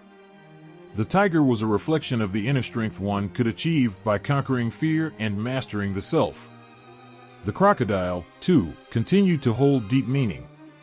In ancient Mesopotamia, it was revered as a guardian of sacred waters, a creature that represented the constant cycle of life, death, and rebirth. The waters of the river, like the crocodile itself, were unpredictable, sometimes giving life and other times swallowing everything in its path. The people who lived near these rivers could not ignore the power that flowed through the land. It was a reminder that life could be both fragile and enduring, and that balance was found in respect for forces larger than oneself. In the jungle, the jaguar stalked its prey with eyes as cold as the moon, moving with a grace that defied its size. The jaguar was sacred to many cultures in the Americas, seen as a symbol of power and transformation. Its presence was seen as a message of strength and independence, reminding people of their inner resilience. The jaguar represented the ability to navigate both the physical and spiritual worlds, silently walking between realms with ease and confidence. It was a creature of the night, mysterious and powerful, demanding respect and admiration. But it wasn't only in the animals that walked on land that people saw divine energy. Birds, too, held sacred places in ancient cultures. The eagle, soaring high above the world, was revered by the Native American tribes, who believed it to be a messenger between the heavens and the earth. Its ability to rise above the chaos of the world and see the bigger picture was admired, and its feathers were seen as powerful tools for spiritual rituals. The eagle wasn't just an animal, it was a bridge between the mortal world and the divine, carrying prayers and offerings from the earth to the gods. The connection between humans and animals in the ancient world was not one of dominance or ownership. It was a relationship based on deep respect and awe. These animals were not just creatures, they were the very embodiment of life's mysteries. When the Egyptians built their temples and carved their statues, they weren't just creating images to honor the gods. They were reflecting the awe they felt in the presence of the animals who walked beside them. The lion, the crocodile, the eagle, the jaguar, each one held a place of deep reverence, representing qualities that were vital to the survival and spirit of the people. Every step taken by these sacred creatures was a message, a whisper from the divine. In the ancient world, to encounter one of these animals was to feel the hand of fate upon your shoulder. Their symbolism was timeless, and their power was not confined to the myths of old. Even today, when we look at the lion's regal stare, the crocodile's ancient eyes, or the jaguar's graceful stride, we can still feel that deep, ancient connection, that pull to something greater than ourselves. The animals of the ancient world were not just revered, they were worshipped because they carried within them the mysteries of life and death, the light and the dark, the sacred and the profane. Through them, we saw not just the world as it is, but the world as it could be, a world where the divine roams free, wild and untamed. The fire crackled in the center of the sacred space, the smoke curling upward, thick with the scent of herbs and incense. Around it, the gathered people moved in a slow, deliberate rhythm, their voices rising in prayer, calling upon the unseen forces that had always walked beside them. Tonight, it was not just the fire that held their attention. In the shadows, a majestic creature stood waiting, its eyes dark and knowing, its presence calm yet powerful. The animal's role was clear. It was both the vessel and the messenger, carrying the hopes, fears, and prayers of the people into the unknown. For centuries, sacred animals have been a bridge between the human world and the divine, the earthly and the spiritual. In the quiet moments of ritual, when the beating of hearts and the pounding of drums filled the air, these creatures stood as intermediaries, offering protection, healing, and guidance. They were not mere participants in the rituals, they were the soul of the ceremony itself, embodying the power that transcended the physical. When a bull was led into the temple, its massive form powerful and steadfast, it was not just a creature being prepared for sacrifice. It was a sacred offering, a symbol of fertility, of life itself. In many ancient cultures, the act of sacrifice was not one of cruelty, but a deep, solemn connection between life and death, the physical and the spiritual. The blood spilled in the ritual was believed to carry the essence of the animal spirit, offering the gods what was most precious, the life force.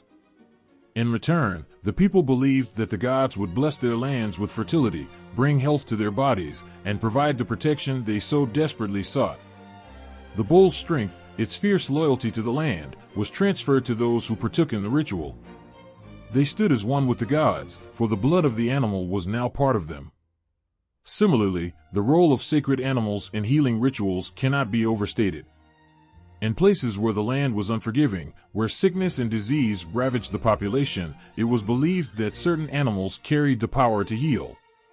The raven's call, once thought to signal death, was also believed to carry wisdom, its feathers used in healing practices by shamans and medicine men. With each feather, a prayer was whispered, a sickness lifted. The raven, with its dark eyes and sharp beak, was not simply an omen, it was a guide, a healer, a protector. Its presence in a ritual was thought to draw down the healing energy of the universe, allowing the afflicted to regain their strength. And then there were the snakes, creatures feared by many but revered in others. In many ancient cultures, the snake represented both destruction and renewal. Its shedding of skin was seen as a symbol of transformation, a process of death and rebirth. To watch a snake shed its skin was to witness a miracle, an act that mirrored the cycle of life itself. In rituals, snakes were often used to bring about personal transformation, to cleanse individuals of past traumas or negative energy. A simple touch from the snake, its cool, sinuous body sliding across the skin, was thought to remove the old and make room for the new. To those who believed, the snake was a healer, a spirit guide who helped people shed their burdens and rise anew. In the rituals of protection, sacred animals became guardians, their spirits watching over individuals and communities. The wolf, a creature of the wild, fiercely loyal and protective, was often called upon to guard homes and sacred spaces. In some cultures, the wolf's howl was believed to be a call to the divine, its voice rising into the night sky as it communicated with the gods. To invoke the wolf in a ritual was to ask for strength and guidance, to walk in the world with courage, knowing that the spirits of the wild were watching over you. These animals, revered in rituals, were not simply objects of worship, they were active participants in the spiritual life of the people.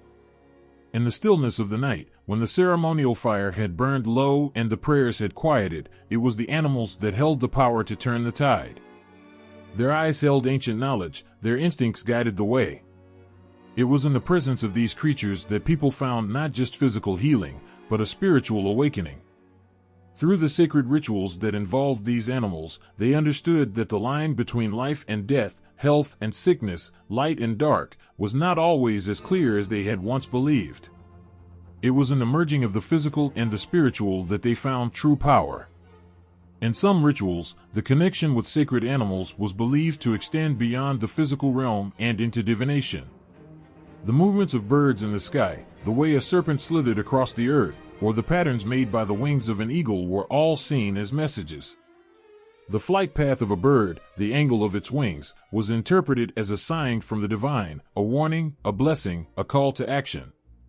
The creature did not need to speak, its actions were the language of the gods. The people who had learned the language of these animals became adept at reading the signs, understanding the subtle movements of the world around them. In this way, animals were not just part of the ritual, they were the ritual itself. They were the embodiment of the divine in the flesh, showing the way forward, even when the path seemed unclear. They were not just creatures of the wild, they were the keys to unlocking hidden knowledge, to finding healing, and to receiving protection. And even now, in some parts of the world, rituals involving sacred animals continue to take place. The connection between humans and animals, formed over millennia, is a thread that cannot be broken. It is a bond of trust, of belief, and of reverence. The sacred animals, with their wisdom and power, continue to be invoked, guiding those who seek their protection, healing, and guidance. In the end, these animals, once seen as mere creatures of the earth, became something far greater. They became the living embodiment of the divine, messengers of the gods, protectors of the people, and healers of the body and soul.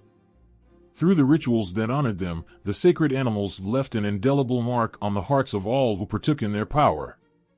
In the blood of the sacrifice, in the touch of the serpent's skin, in the flight of the eagle, there was something pure, something timeless, something that connected the people to a force greater than themselves. The animals were the bridge between the human world and the divine, and in their presence, the veil between the two was lifted, if only for a moment. In the dim light of an ancient temple, a sacred silence enveloped the space. The air was thick with incense, swirling around the kneeling figures as they waited for the ceremony to begin.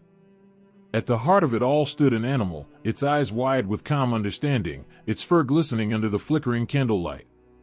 It was revered, not as a mere creature of flesh and bone, but as something far more powerful, a messenger, a sacred vessel between the human world and the divine. But the weight of this sacredness did not rest lightly on the shoulders of those who were tasked with these rituals. With reverence and fear, they knew that their actions carried profound consequences. The creature before them was not just an animal, it was a being that held the power to change destinies. In many traditions, these animals were honored not just for their divine symbolism, but because they were believed to bear the weight of human hopes and fears. As the ceremony unfolded, their eyes would become the focus of prayer and awe, their presence believed to carry the weight of the divine. Yet, as sacred as these animals were, there existed a deep tension, a line that separated the reverence and the ethics of their treatment. The question lingered, like a shadow in the room, hovering between the ancient belief in the sacred and the modern understanding of the rights of all living beings. What did it mean to revere an animal? Could one truly honor a creature by offering it in sacrifice? Could it be that sacredness itself could be twisted, or was it always pure in intention? The very act of sacrifice, once thought to be a necessary offering to the gods, had a certain heaviness to it. Across cultures, from the blood of the bull in ancient rituals to the symbolic slaughter of animals in religious practices, there existed an unspoken understanding that sacrifice meant more than just death. It was an exchange, life for life, blood for blessing. But was it ethical? Could a divine being ask for the life of another, even if that life was to ensure the safety or the prosperity of the people? Was there honor in this, or was there a darker undercurrent, a shadow that had followed the act of sacrifice for centuries? In the stillness of the night, when the ritual had ended and the animal's body was respectfully laid to rest, there was often a moment of reflection. Those who had performed the ceremony felt the weight of their actions, knowing that the divine had been invoked through the sacrifice, but they also wondered, had they done right by the animal? Had the sacredness of the act been truly honored, or had it simply been a part of a system of power and belief that disregarded the value of life itself? In other times and places, the treatment of sacred animals was not always about sacrifice. There were cultures where animals were revered not for their death, but for their life, protected and nurtured as embodiments of spiritual purity. These animals were cared for, even worshipped in the sense that they were allowed to live without fear. Here, the sacredness of the animal was in its freedom, in the protection it received from human harm. Its life was not a transaction, it was a gift. In these cultures, animals such as elephants, tigers, and lions were allowed to roam the earth with the reverence of kings. Their lives were protected, not as offerings, but as blessings in themselves. The ethical dilemma here shifted, not towards the taking of life, but towards the preserving of it. Was it enough to simply care for these sacred animals, or did the spiritual relationship go deeper? Did these creatures, revered as they were, possess a consciousness of their own, capable of understanding the devotion of the humans who cared for them? Were the rituals of protection and conservation themselves a form of worship? With the dawn of modern awareness, these questions have taken on new urgency. The ethics of sacred animal reverence have evolved, with a growing recognition that animals, sacred or not, deserve respect and care.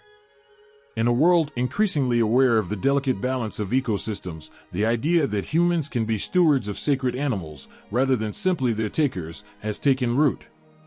The rise of animal protection laws and conservation movements speaks to a changing perspective on how we view our connection to the natural world. Yet even with these advances, the question remains, how do we honor the sacred without overstepping the bounds of ethics? How do we reconcile the spiritual need for reverence with the responsibility of stewardship? As the world moves towards a greater awareness of animal rights, those ancient rituals, once seen as essential to maintaining balance, are examined through a new lens. Are they a reflection of a deeper truth, or have they simply been part of a long history of human dominion over the natural world? The sacredness of animals, in its most profound form, is about respect. It is not simply about offering them to the gods or keeping them as possessions. It is about seeing them as beings worthy of our care and protection. The ritual of reverence has, over time, become more complex. While animals once held the role of offerings, they now serve as reminders of the interconnectedness of all life. The call to protect them is as sacred as any prayer. In this new age of spirituality, where consciousness has expanded and the boundaries of our understanding are continuously evolving, the treatment of sacred animals is a mirror to how we treat the world itself. If we are to continue honoring the sacredness of animals, we must also honor the earth that sustains them. We must ask ourselves, with every action, whether our practices truly align with the ethical standards we now understand to be essential for a harmonious world. As the sun rises over the horizon, casting a soft glow over the earth, the sacred animals move quietly through the forest, across the plains, or through the waters. They are not just symbols of divine power, they are living beings with their own rights, their own place in the world. And as long as we continue to revere them with respect and honor, perhaps we can begin to understand what it truly means to share this world together, not as rulers, but as humble caretakers. In the stillness of the desert night, beneath a vast sky speckled with stars, a figure appears, unseen but felt by every living thing. The world seems to pause, and in that pause, the sound of hooves pounding the earth reverberates through the air. A great horse, its mane flowing like the wind itself, emerges from the dark. It's not just a horse, it's a symbol, a messenger of divine will, as ancient as the earth. In the pages of sacred texts, animals such as this horse have always been more than creatures of flesh and bone. They are the embodiment of something far greater, a connection between the heavens and the earth, between the human soul and the divine. From the Bible's lion to the Quran's camel, animals appear in sacred texts not just as part of the natural world, but as carriers of profound lessons, symbols of God's power and presence, and messengers of fate. In every sacred writing, animals rise from the earth and soar above the sky, their roles as divine agents unfolding through the stories they carry with them. Each creature, in its sacred form, reveals something about the Creator, the world, and our place within it. In the Bible, the lion roars, fierce and unstoppable, a symbol of Christ himself. The King of Kings, as the lion is known in the scriptures, represents courage, strength, and a divine, unshakable power. This isn't the lion of the wild, untamed in its savagery, it's a lion that, through its majestic presence, evokes a deep, quiet awe. It's a reminder of Christ's divinity, his role as protector, and his willingness to face suffering for the salvation of all. The lion's symbolism is the echo of a divine promise, of salvation, and of the return of a Messiah who will return as the Lion of Judah, bringing victory to those who believe. And then, there's the lamb. Soft, vulnerable, and innocent, the lamb in the Bible is the pure, sacrificial symbol of Christ's suffering and ultimate sacrifice. It is not a mighty beast, but it carries with it a weight of profound significance. It is in the lamb's meekness, and its willingness to surrender to a higher purpose, that the true depth of sacrifice is revealed. The lamb speaks of divine love, a love that would take on the form of suffering for the good of others. In its quiet gaze, there's a world of meaning, peace, surrender, and redemption. It's no coincidence that Jesus is often referred to as the Lamb of God. His life and death, like the lamb, were given for the salvation of humankind. In the Quran, the symbolism of animals continues to unfold with equal reverence and power. The camel, so iconic of the desert's harsh and unforgiving beauty, represents patience, perseverance, and the spirit of endurance. The Quran speaks of the camel as a creature that is capable of carrying great burdens, both physically and spiritually. The camel is not merely a beast of burden, it is a sign of the faithful, who, like the camel, carry the weight of their journey with patience, enduring the struggles of life with the knowledge that each step is one step closer to the divine. The Quran mentions the camel as a reminder of God's creative power, of his will in shaping the creatures that walk upon the earth, and of how those creatures, in their strength and endurance, mirror the qualities of the faithful. The dove, so often associated with peace, holds a special place in the Quran as well. It is a symbol of purity and divine protection. In the story of the prophet Noah, the dove brings back the olive branch, signaling the end of the flood and the return of hope.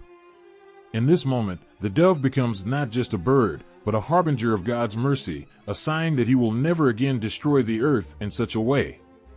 The dove in the Quran speaks of the Spirit of God, and it carries with it the promise of peace, a peace that is divine and eternal, surpassing all human understanding.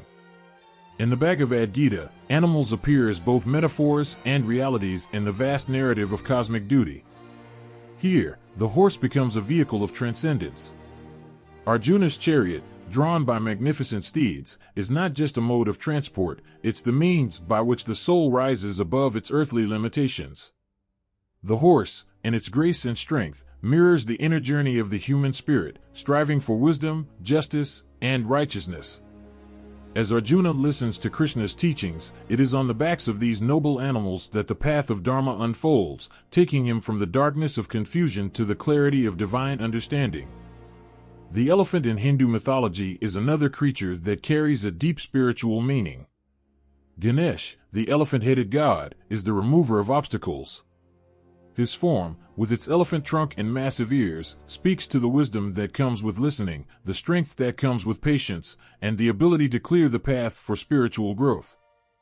Ganesha's role is profound. He guides believers to overcome the hurdles of life, offering both protection and enlightenment through the simplicity of his form and the power of his symbolism. As these sacred animals are woven through the fabric of religious texts, they reveal something universal. They are not just animals, they are divine messengers, each one playing a unique role in guiding humans toward understanding, peace, and connection to the divine. Whether through the lion's courage, the lamb's innocence, the camel's endurance, or the dove's peace, these creatures carry the divine essence in ways that transcend the natural world. They serve as reminders of virtues like patience, strength, compassion, and sacrifice, urging believers to embrace these qualities in their own lives.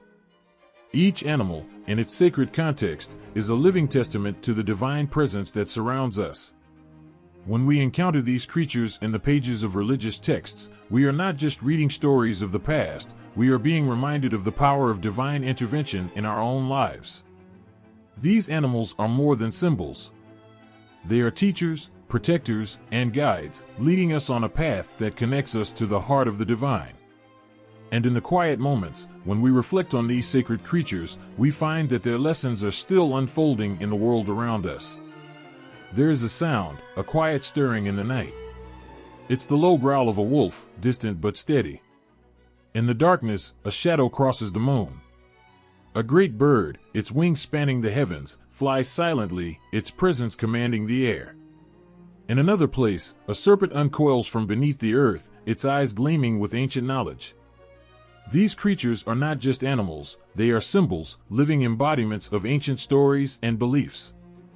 Their forms stretch across time, across cultures, and across hearts, carrying with them lessons of power, transformation, and the deep mysteries of the world. Across the world, mythologies speak of sacred animals, beings that transcend their earthly existence, rising above the simple, material world to become creatures of the divine. They aren't just part of stories, they are guardians, protectors, and sometimes, even the gods themselves. In the depths of ancient forests and along the banks of wide, silent rivers, the animal spirits roamed, and humans were both afraid and in awe of their presence. In Greek mythology, the mighty lion was more than a beast of the wild. It was the symbol of strength and courage, a protector of realms both earthly and divine. Heracles' 12 labors led him to face the Nemean lion, a creature that could not be slain by mere mortal hands. The lion's invulnerability became a symbol of the divine power that only a true hero could overcome, reminding us of the strength we carry within ourselves when we face challenges. The lion's heart beats not just in the world of mythology but in every person who dares to face their fears. And then there is the eagle, high above, soaring through the clouds, a messenger of Zeus, king of the gods. The eagle wasn't just a bird, it was a bridge between the heavens and the earth, a creature that carried divine messages with every powerful beat of its wings. Its sharp eyes could see all, and its flight was an emblem of freedom and power. In the stories, the eagle is a constant reminder that we are all part of something greater, that no matter how small we feel, there is always something above us, guiding us, watching over us. Far across the seas, in ancient Egypt, the sacred crocodile reigned. In the Nile, the crocodile was seen as a creature of great power and mystery, embodying both the life-giving waters of the river and the death that lay hidden beneath. The crocodile was sacred to Sobek, the god of the Nile, who represented both creation and destruction.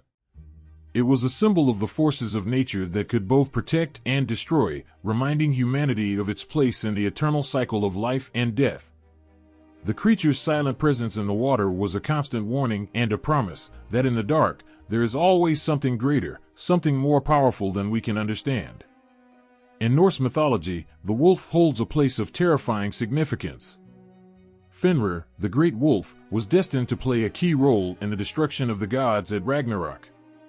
But the wolf was not just a harbinger of doom. It was a reminder of the wild, untamable forces in the world, forces that cannot be controlled or predicted. Fenrir's story speaks of fate, of the inevitable, and the deep truths that sometimes lie just out of reach.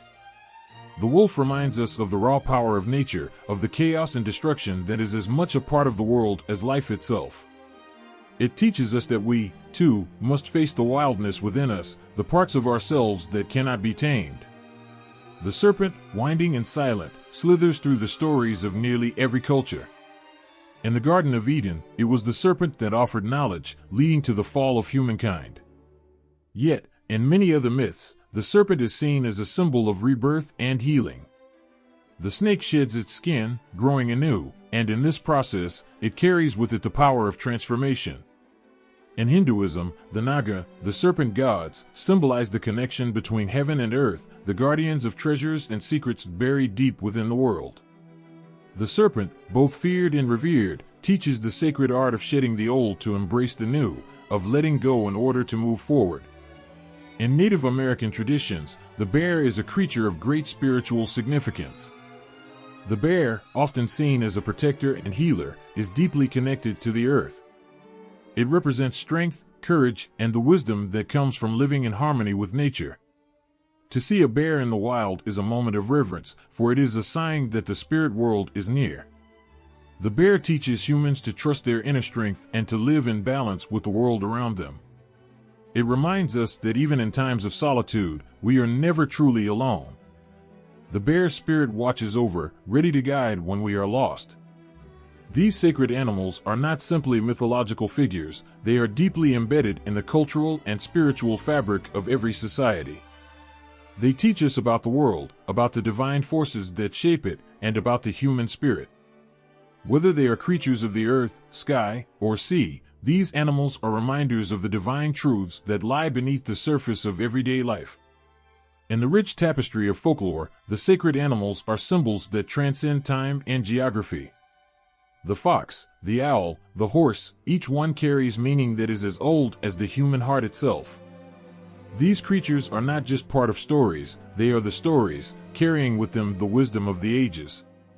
And in each culture, in each myth, and each tale, there is a thread that connects us all, a recognition that we are part of something larger, something eternal. The sacred animals live on in the stories we tell, in the dreams we dream, in the very bones of the earth.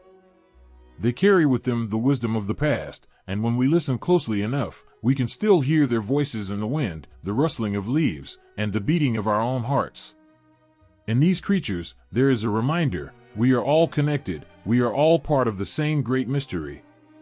And just as these animals once roamed free in the pages of myth, so too do their spirits continue to guide us through the challenges, the changes, and the lessons of our lives. There's a certain power in the silence before the storm, a pause that fills the air with tension, as if the world itself is holding its breath. And in that silence, a lion steps forward, its golden mane rippling in the wind, eyes gleaming with the wisdom of centuries. Or perhaps, it's a wolf, standing at the edge of a darkened forest, its howl a call that echoes through the night, a warning and a promise. And in another corner of the world, high above, an eagle soars effortlessly through the sky, its sharp eyes watching with unwavering clarity. These sacred animals are not just creatures of flesh and bone. They are symbols, representations of something far greater than themselves. They carry with them the weight of centuries of myth, of power, of struggle, and survival. And when they appear in literature and film, they become more than just characters, they become the embodiment of something larger than life itself. In the pages of modern novels, the sacred animals are alive. They are not bound by the limits of reality, but instead, they are the very embodiment of traits we hold most dear, strength, freedom, and loyalty. In a world of human frailty and imperfection, these animals are reminders of what is pure, what is noble, and what is untamed. They teach us about our deepest selves, about the courage we sometimes forget we have, and about the worlds that exist within us all. Take the lion, for instance. It has been the symbol of kings and warriors for millennia, but in stories, it becomes something more. In books like the Chronicles of Narnia, the lion Aslan isn't just a king of beasts. He is a guide, a protector, a symbol of hope in the darkest of times. His roar is not just a sound, it is the cry of the heart of the world, of the spirit that drives us forward when everything seems lost. When Aslan sacrifices himself for those he loves, his story takes on a divine quality, a reminder that true leadership isn't about power, but about the willingness to serve, to give everything for others. The lion's presence is always one of majesty, of dignity, and of sacrifice. Then there is the eagle. In The Lord of the Rings, the eagles swoop in at moments of great need, sweeping the characters from the edge of destruction to safety. But these eagles are more than just birds. They are symbols of freedom, of a higher perspective, of the strength to rise above the chaos of the world. They remind us that there is always something greater, something beyond our understanding, that watches over us when we need it most. These eagles aren't just rescuers, they are divine messengers, carrying with them the promise of hope when all seems lost.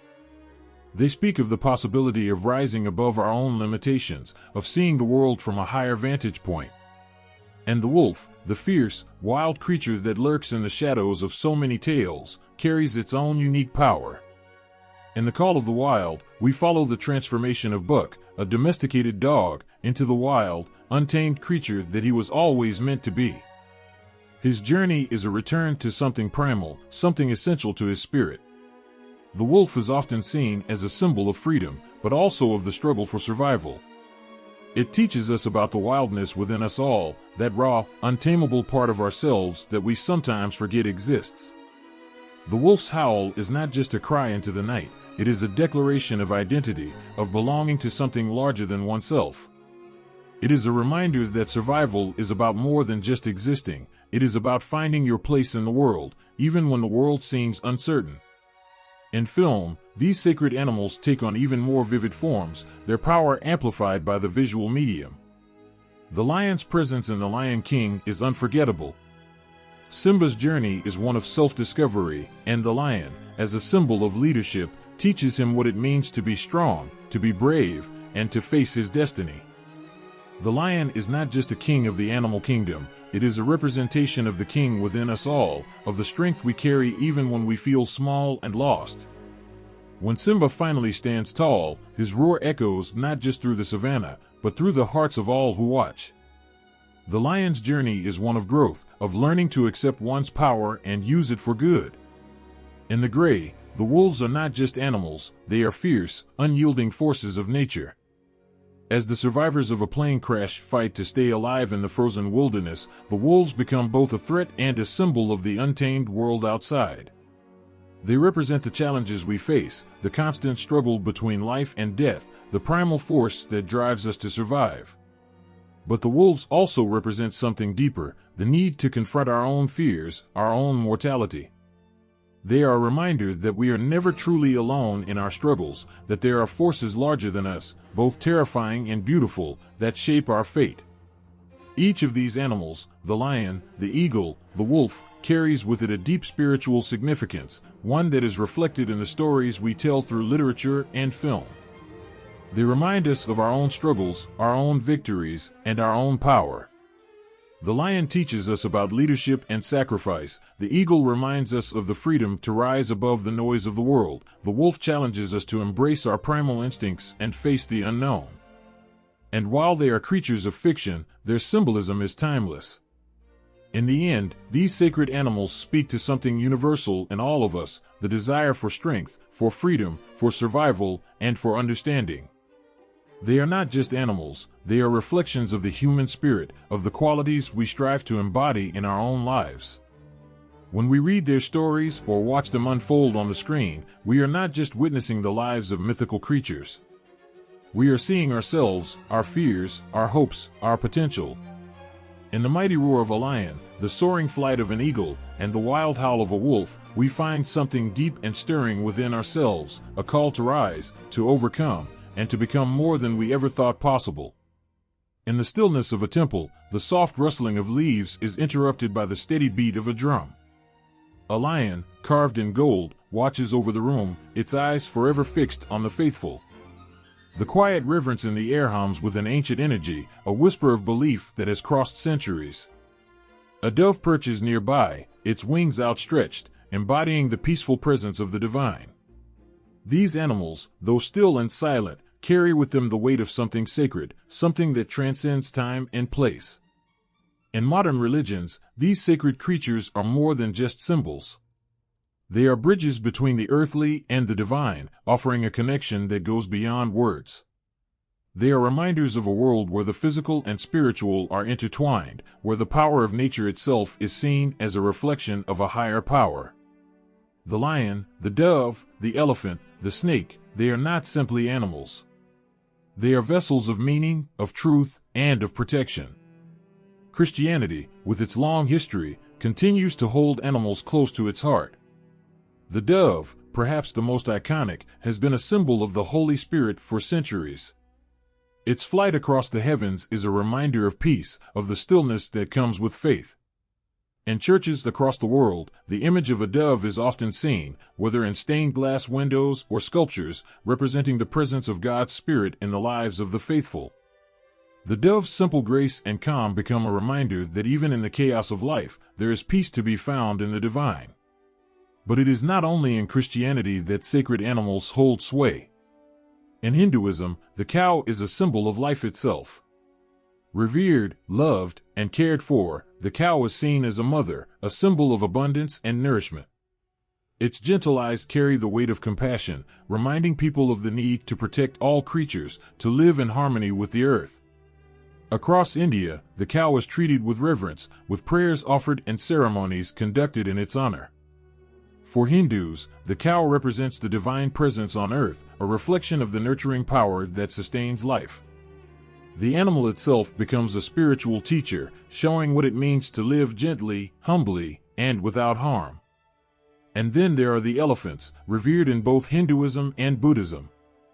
In Hinduism, the elephant-headed god, Ganesha, is worshipped as the remover of obstacles, the bringer of new beginnings. The sight of an elephant, with its strength and grace, becomes a symbol of overcoming difficulties, of finding the path forward when all seems blocked.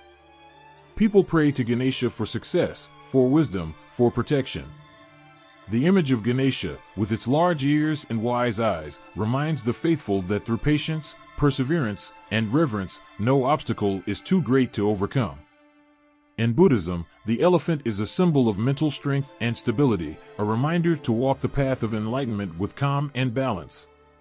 The elephant's powerful presence, its unwavering focus, becomes a guide for those who seek peace and understanding. As the Buddha's mother is said to have dreamed of an elephant entering her womb before his birth, the animal is tied to the very origins of the faith, symbolizing purity, power, and wisdom. The role of sacred animals in modern spiritual practices reaches beyond formal religions, too. In contemporary spiritual circles, animals like the wolf, the owl, and the raven are revered as guides, protectors, and teachers. The wolf, often associated with independence and wildness, is seen by many as a symbol of courage, loyalty, and strength. In rituals and ceremonies, the wolf is called upon for guidance during times of personal transformation. It serves as a reminder to trust one's instincts, to embrace the unknown, and to remain strong in the face of challenges. The owl, with its silent flight and watchful eyes, represents wisdom and the ability to see beyond what is immediately visible. It is often associated with intuition and insight, offering clarity in times of confusion. In modern spiritual practices, the owl is considered a spirit guide, helping those who seek deeper understanding to navigate the complexities of life. Its silent flight through the darkness is a symbol of the ability to move through life with grace and awareness, even when the way forward seems uncertain. The raven, too, holds a special place in modern spiritual beliefs. In many cultures, ravens are seen as messengers, intermediaries between the earthly and the spiritual. Their calls are seen as signals, their presence an invitation to listen closely to the world around us. In contemporary spirituality, the raven is often invoked in rituals aimed at communication with the divine or the ancestors. Its dark, mysterious nature makes it a powerful symbol of transformation, death, and rebirth, a reminder that change is constant and necessary for growth. In these modern practices, sacred animals are more than just symbols, they are living, breathing reminders of the divine forces that shape our lives. They serve as guides, protectors, and sources of strength, reminding us that we are never truly alone on our spiritual journeys. Whether through meditation, prayer, or ritual, animals continue to play a significant role in the lives of those who seek connection with the divine. It is a bond that transcends words, a connection that goes beyond reason. Sacred animals are woven into the fabric of the soul, representing qualities we strive for: courage, wisdom, peace, and strength. They show us the way forward when we feel lost, offer protection when we feel vulnerable, and inspire us to be better, kinder, and more in tune with the world around us. In modern religions and spiritual practices, animals are revered not just for what they are, but for what they represent: the divine presence that infuses all things, the sacredness of life, and the interconnectedness of all beings. And as we face the challenges of our world, chaos, uncertainty, and fear, it is in the presence of these sacred creatures that we find solace, strength, and hope. Their eyes look out over us with compassion, their spirits walk beside us as we move through the world. The lion, the dove, the elephant, the wolf, they are not just animals. They are the divine in animal form, teaching us what it means to live with honor, to embrace the beauty of the world, and to find our way home, no matter how lost we may feel. In the stillness of a quiet forest, the deep rumble of a lion's roar echoes through the trees, shaking the very ground beneath your feet. It's a sound that demands attention, one that calls the listener to pause, to pay respect, to recognize the sacredness of the wild. The lion is not just a creature in this moment, it is a symbol of power, of life, of the divine force that moves through the world. But as the roar fades into the distance, a different, more urgent feeling settles in the air, the quiet threat of extinction. Across the world, animals that once roamed freely in the wild are now vanishing. Their cries, once a testament to their strength, are now replaced with silence. The great lions, the majestic elephants, the mysterious tigers, and countless other creatures are slipping away, and with them, a vital connection to the earth. But in the quiet spaces of the heart, where faith meets action, there are still those who stand in their defense. Sacred animal traditions, passed down through generations, offer a powerful force for conservation. These beliefs, rooted in reverence for life and nature, hold the key to protecting our world's endangered species. In many cultures, animals are more than just beings that inhabit the earth. They are symbols of the divine, expressions of the spirit that connects all living things. Reverence for these animals isn't just a passing emotion, it's a way of life, a guiding principle that shapes the way people interact with the natural world. When an animal is sacred, it is protected, not only because of its physical presence, but because it embodies something far larger, the balance of the universe, the divine order that keeps the world turning. Consider the elephant, revered in Hinduism and other traditions as a symbol of strength, wisdom, and protection. In parts of India, the elephant is seen not just as an animal, but as a representative of the divine, with its very existence linked to the sacred. The deep reverence for elephants within these communities often translates to efforts to protect them, to ensure that their populations continue to thrive in the wild. When the sacred becomes intertwined with the tangible, there's a natural drive to preserve it. To harm the elephant, in these traditions, would be to harm the divine itself. And so, many local communities step up as stewards of the earth, working tirelessly to protect their sacred animals, ensuring they continue to roam the forests and savannas for generations to come. Similarly, in Africa, the lion is not just a beast of the wild, it is a king, a leader, an embodiment of courage and power. It is revered in many African spiritual traditions, not only for its strength, but for its role in maintaining the balance of nature. When a lion roams the plains, it is a symbol of the vitality of the land, of the intricate web of life that exists between animals, plants, and people. In many African cultures, the lion's roar is believed to carry messages from the spiritual realm, and thus, the lion is held in the highest regard. For those who view the lion as sacred, protecting it becomes more than just an environmental concern, it becomes a spiritual duty, an act of preserving the divine forces that govern the world. In this way, sacred animal traditions offer more than just reverence, they offer a framework for conservation. They teach the value of balance, the necessity of coexistence, and the importance of respecting the intricate relationships that sustain life. These beliefs are not abstract ideas, they are principles that guide people's actions in the world. When a community believes that an animal is sacred, that animal's well-being becomes a priority. It becomes part of the cultural fabric, a cause worth fighting for, something worth protecting at all costs. But these sacred beliefs are not confined to any one region or religion. Across the globe, the belief in sacred animals can be seen in cultures that have long understood the importance of ecological stewardship. In Native American traditions, the buffalo is seen as a sacred animal, one that provides sustenance and teaches the values of respect and gratitude. In ancient Egypt, the crocodile was revered, symbolizing both the power of the Nile and the wisdom of the gods. These animals, central to their respective cultures, played a role in the survival of entire communities. And when these creatures face the threat of extinction, it is not just a loss of biodiversity, it is a loss of sacred teachings, of the spiritual connections that have bound human beings to the earth for centuries.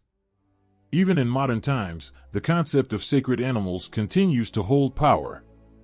Across spiritual communities that focus on nature and the environment, animals are still viewed as divine messengers, guiding humanity in its efforts to live in harmony with the earth. This modern reverence for animals doesn't just stay in the realm of belief, it drives action. People who view animals as sacred often lead the charge in efforts to protect endangered species, to create sanctuaries, and to push for laws that will safeguard these creatures from poaching, habitat loss, and other threats. It's not just about saving animals, it's about saving the spirit of the earth itself. The connection between sacred animal traditions and environmental conservation is undeniable. These beliefs offer a deep understanding of the interconnection of all life, an understanding that humans are not separate from nature but are an integral part of it. Sacred animals serve as a reminder that we are guardians of the earth, responsible for its protection, for the care of its creatures, and for the preservation of the delicate balance that sustains life. When we revere animals as sacred, we are called to protect them, not just for their own sake, but for the sake of all creation. In the quiet hours of the night, when the stars above shine brightly and the world seems still, the voices of sacred animals continue to echo in the hearts of those who believe. The roar of the lion, the trumpet of the elephant, the cry of the wolf, all of these sounds are more than just noises. They are prayers, blessings, and calls to action. They remind us of the sacredness of life, of the interconnectedness of all living beings, and of our role as stewards of the earth. The fight to protect endangered species is not just a fight for animals, it is a fight for the preservation of the divine forces that move through the world. It is a fight to honor the sacred teachings passed down through generations, to safeguard the very creatures that symbolize the power and beauty of nature. When we protect sacred animals, we protect the soul of the earth itself, ensuring that future generations will also hear the roar, the cry, and the call of these magnificent creatures. And in doing so, we honor the sacredness of life in all its forms. In the quiet of the temple, the soft light flickers as incense swirls through the air. An ancient ritual is about to unfold, sacred words spoken by those who believe in the power of tradition. At the center of the gathering, a young calf, its eyes wide and filled with innocence, stands still. The air feels thick with anticipation, and those present know what must happen next, a sacrifice to honor the gods, a practice passed down through generations. But as the blade moves closer, a sharp question rises in the hearts of many: is this right? In the silence of the room, a growing tension hangs between reverence and the quiet protest of the heart. Is this ancient act of faith an offering, or is it an injustice, a moment of sacrifice that contradicts the sacred love for life itself? Across the world, sacred animals are revered in ways both beautiful and unsettling. In some places, they are seen as divine, sent by the gods to guide, protect, or heal. In others, they are seen as instruments of rituals, be it for sacrifices or blessings. But as society evolves, these practices are increasingly being questioned. The rise of animal rights awareness has placed sacred animal practices under a new light, forcing communities and individuals to confront a question that has always lingered in the background: when does reverence cross the line into harm? It's an uncomfortable thought. How can the sacredness of an animal's life be honored while also being taken for granted in rituals and practices that involve pain, death, or suffering? How do we reconcile the deep love and respect people feel for these creatures with the need to control, manipulate, or even harm them in the name of religion or culture? It's a dilemma that cuts to the very heart of what it means to honor life and what it means to truly understand the divine forces we believe these animals represent. The struggle grows sharper when you consider the reality of animal rights. We live in a time when every living being is seen as deserving of compassion and protection, where the call for ethical treatment resonates loudly and clearly. It's a world where we look at the calf, the elephant, the lion, and see not just symbols, but living beings with feelings, with experiences, and with lives worth preserving. The ethical line begins to blur. If an animal is sacred, does that mean its life should be respected in its entirety, free from suffering? Or is there an unspoken understanding that its role and rituals can justify its harm? The issue is compounded in some cultures where these rituals are seen as deeply ingrained, essential to spiritual identity and tradition. The act of sacrifice is not seen as cruelty, but as a form of devotion, an offering made with reverence to the divine. For some, these practices are tied to centuries of belief, passed down from ancestors whose understanding of the world and the sacred was very different from modern-day perspectives. To question these practices is to question the very foundation of their spirituality. Yet, in this evolving world, the discussion is no longer so simple. Modern ethics challenge the old ways, urging a shift in how we treat not just sacred animals, but all animals. In an age where animal rights are becoming an ever-present issue, the line between honoring sacred beings and exploiting them has become painfully clear. Rituals once seen as holy now feel like acts of violence to some. To sacrifice a creature in the name of the divine raises questions not only about the animal's role in the ritual but about the inherent power dynamics at play, the way human hands shape divine will, and whether that manipulation is ethical or simply a tool of control. The cruelty often inherent in animal sacrifices, be it through slaughter or suffering, clashes with the growing global consciousness of animal rights. Today, many who once participated in such rituals can no longer ignore the pangs of guilt and the moral conflicts that stir within them. They see the helplessness in the eyes of the animals, and in those moments, the sacredness of the ritual becomes overshadowed by the agony of the act itself. How does one reconcile the belief that an animal's sacrifice will bring blessings when that animal is treated with cruelty or killed for its life force? Across the world, from the sacred slaughter of a goat to the ritual sacrifices made in the name of deities, the contradiction between love and cruelty becomes undeniable. It's a question that rests heavy on the hearts of many, especially those who want to preserve their faith without causing harm. But this ethical dilemma isn't just black and white. It's tangled in centuries of tradition, spirituality, and devotion. The questions it raises are not easily answered because they cut into the very fabric of identity and belief. What if the act of sacrifice, rather than elevating an animal, is diminishing its sacredness? What if a ritual meant to honor the divine has, over time, turned into an act of domination? How can faith in the sacredness of animals reconcile with the modern understanding that all living beings deserve compassion and respect, regardless of their role in spiritual practice? In this tension, there are those who are trying to change the narrative. Rather than continuing rituals of sacrifice, some communities have found ways to honor sacred animals by caring for them, protecting their habitats, and preserving their species. Instead of taking life, they give it back by investing in the long-term survival of the creatures that were once part of their sacred rituals. These new practices reflect a shift, a movement towards a spirituality that values not only the divine but the dignity of life itself. It is not an easy path to tread. Challenging centuries of belief is never simple, and for many, the struggle between tradition and ethical treatment of animals is an ongoing battle. But in this fight, a powerful shift is taking place. Slowly, the sacredness of animals is being redefined, not by what can be taken from them, but by how they are revered in life. Instead of rituals that demand their sacrifice, there are new rituals emerging, ones that demand their protection, their preservation, and their place in the world. The conversation is not an easy one. It is fraught with conflict and pain. But the urgency of this moment cannot be ignored.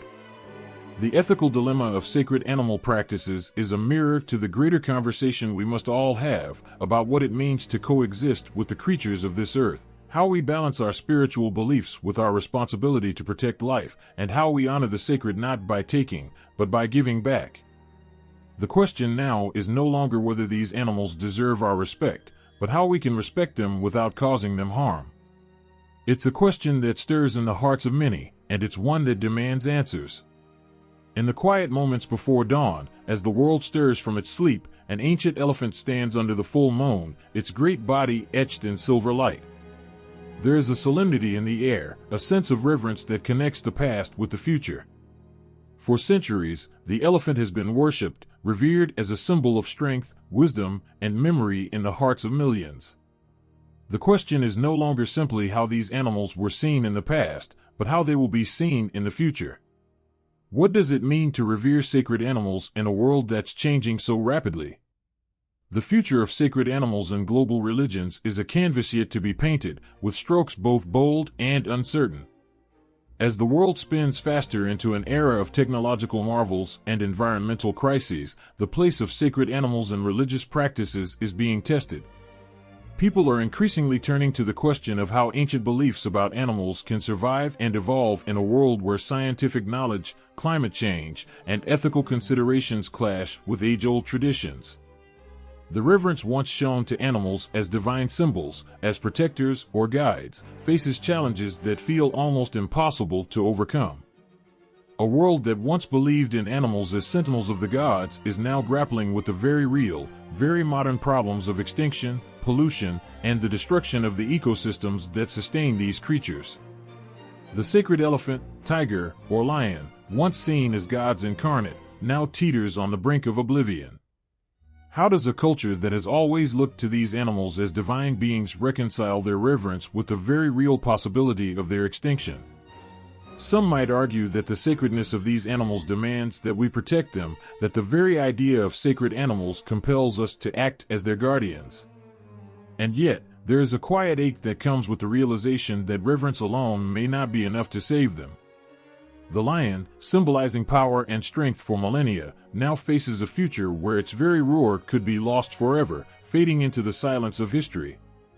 In some corners of the world, the idea of sacred animals is being reshaped. These revered creatures are no longer just symbols to be venerated from a distance, but beings whose survival is directly tied to human action.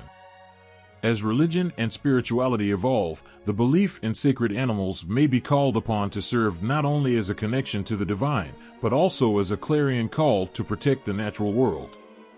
The future of these creatures may lie in a blend of ancient wisdom and modern stewardship, a new kind of reverence that asks not only for respect, but for protection and preservation. There is hope in these shifting tides. As the modern world grows ever more conscious of environmental issues, religious communities are beginning to recognize that the sacred animals of their traditions are more than just symbols. They are part of a delicate web of life that needs to be nurtured and saved. There is potential for a harmonious blending of the old and the new, sacred rituals that honor the animal spirit but also serve as reminders of our duty to protect the earth and its creatures. Yet, this is not without its challenges. The clash between tradition and modernity is unavoidable. The rituals that once involved sacred animals in ways that were seen as a divine exchange are now under scrutiny. In a world that increasingly prioritizes animal rights and ethical treatment, the question of animal sacrifice, hunting, or even the use of animals in rituals becomes ever more pressing. Can the sacredness of animals still be honored in these practices without causing harm? Is there a way to preserve the ancient rites while also evolving into more compassionate and sustainable ways of honoring these creatures? The path forward is fraught with uncertainty, but it is not without opportunity. Religious communities can look to the evolving understanding of environmental responsibility as a foundation for rethinking how they honor sacred animals. Rather than seeing the sacred animal as a being to be controlled or sacrificed, they can see it as a partner in a shared vision of creation, an equal in the great circle of life. Sacred animals may come to symbolize more than just divine power. They may represent the fragile balance of life on earth, an urgent reminder of what is at stake. This shift could breathe new life into spiritual traditions.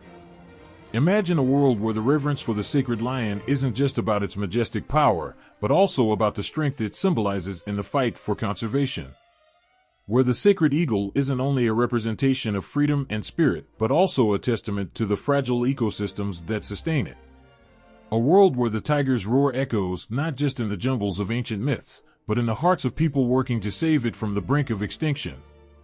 The future may also see sacred animals becoming symbols of collective human responsibility.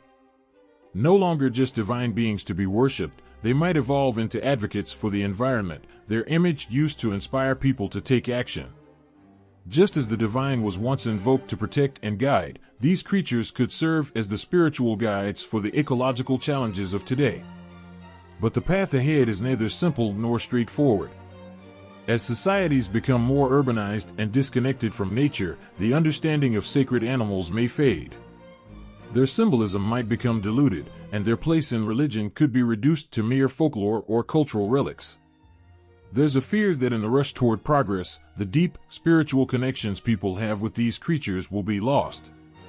Yet, even in the face of this potential loss, there is a quiet, unwavering belief that the reverence for sacred animals will find a new home. It will adapt, shifting to meet the needs of a world that's far more aware of its impact on the planet. Sacred animals, though at risk of being forgotten in traditional practices, may yet find a place in the hearts of future generations who understand that to revere an animal is to protect the very ecosystem that sustains us all.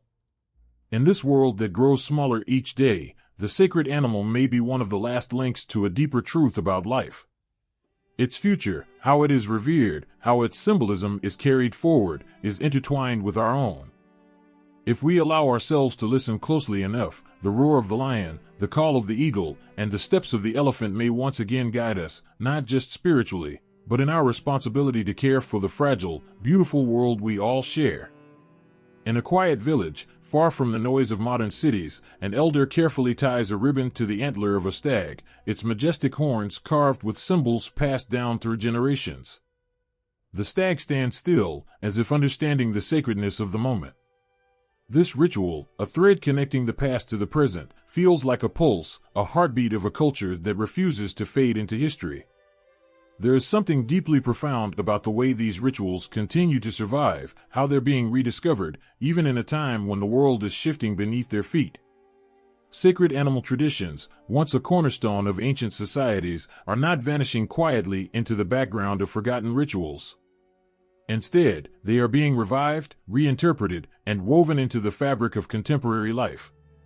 It's not simply about preserving what once was, but about creating something new, something that bridges the wisdom of the past with the urgency of the present. The world today is a strange place, moving faster, shifting ideologies, and pulling away from the earth in ways that would have seemed unimaginable to the ancestors who revered animals as sacred. Yet, within this ever-changing world, there is an undeniable yearning to return to the animals that once held divine status. Whether it's the lion, eagle, or serpent, these creatures are more than just symbols of the divine. They are reminders of a deep connection to nature and a time when the spiritual and physical worlds were intertwined in ways we are only beginning to understand. There's something almost magical about the way these traditions are being brought back to life. In cities where skyscrapers dominate and the natural world feels distant, groups of people are gathering to celebrate and honor the sacred animals of their ancestors. They are not only preserving ancient rites, but giving them new meaning, using the energy of these creatures to inspire change in a world that desperately needs healing. Perhaps one of the most striking aspects of these revitalized traditions is the way they are being reinterpreted. People are taking ancient beliefs and molding them into something that resonates with modern spiritual practices. It's not about holding on to the exact forms of the past, but about finding the core of what made those beliefs sacred and applying them to today's challenges. In the age of environmental collapse, animals like the elephant or the whale are no longer just gods to be worshipped, they are emblems of our responsibility to the earth. They remind us of the power of unity, strength, and resilience, both in nature and within ourselves. Take, for example, the lion, once seen as the king of all creatures, a symbol of power and courage. Today, it has become a call to action. As the lion's natural habitat shrinks and its population dwindles, people who once worshipped this creature are now using its image to advocate for conservation efforts. They see the lion not just as a spiritual guide, but as a guardian of the wild, one that must be protected, just as we protect our own communities. In spiritual communities around the world, animal totems are gaining new life. In the quiet of meditation circles, people are invoking the spirit of the wolf for guidance on leadership, or the owl to uncover hidden truths. These sacred animals are no longer just stories of the past, they are active participants in the spiritual lives of people who seek them out. They carry messages of wisdom, strength, and resilience, serving as reminders of the deep, universal connection between all beings. The way these ancient practices are being reinterpreted also offers hope for the planet. In the face of overwhelming environmental crises, many cultures are looking to their spiritual traditions as a source of strength. The sacred animals they once revered as divine are now seen as symbols of the Earth's fragility. In a world where ecosystems are collapsing, these animals have become more than just sacred beings. They are living prayers, reminders that the divine is not separate from nature, but deeply embedded within it. What's especially powerful about this revival is how people from different backgrounds are connecting with these sacred traditions, transcending cultural boundaries and finding something universal in the reverence for animals. From the forests of the Amazon to the deserts of Africa, there's a rising tide of awareness about the sanctity of animals, and it's gaining strength. Communities are beginning to understand that to honor the sacredness of animals is not just to revere them, but to actively participate in their protection. Every gesture of respect, a prayer, a ritual, a song, is a call to protect the earth, to safeguard the creatures whose spirits we once worshipped. Yet, as these traditions are revived, there is an undeniable tension. The world is so different now, so far removed from the cycles of nature that once defined human existence. In an era of artificial intelligence, fast food, and digital realities, how do we integrate these ancient beliefs without romanticizing a past that was, in many ways, brutal and unforgiving? There's a fine line between honoring traditions and falling into nostalgia. But even as we ask these difficult questions, the power of these sacred animals cannot be denied. They are part of the story of the earth, the animals whose cries echo through time, urging us to return to the balance we've lost. The very act of reviving these traditions speaks to a need for healing not only of the earth but of the soul. People are turning to the sacred animals because they see them as keys to understanding the world again, as symbols that remind us of what we've lost and what we still have the power to save. The lion, eagle, and elephant are not just relics of a bygone age, they are potent symbols of the future. They speak to us of courage, wisdom, and endurance, qualities that will be needed in the years to come. As ancient beliefs are reinterpreted and infused with modern energy, something powerful is happening. People are not only reconnecting with sacred animals, they are waking up to the responsibility that comes with that connection. It's a call to action, to protect and preserve what we hold dear. Sacred animals are no longer just symbols to be revered, they are our companions in the fight for the survival of our planet. What's most remarkable is that this revival doesn't come with a sense of fear or regret. It's filled with hope, a hope that through rediscovering the wisdom of our ancestors, we can find new ways to live in harmony with the world around us. The sacred animals are leading the way, their spirits alive in the hearts of those who listen.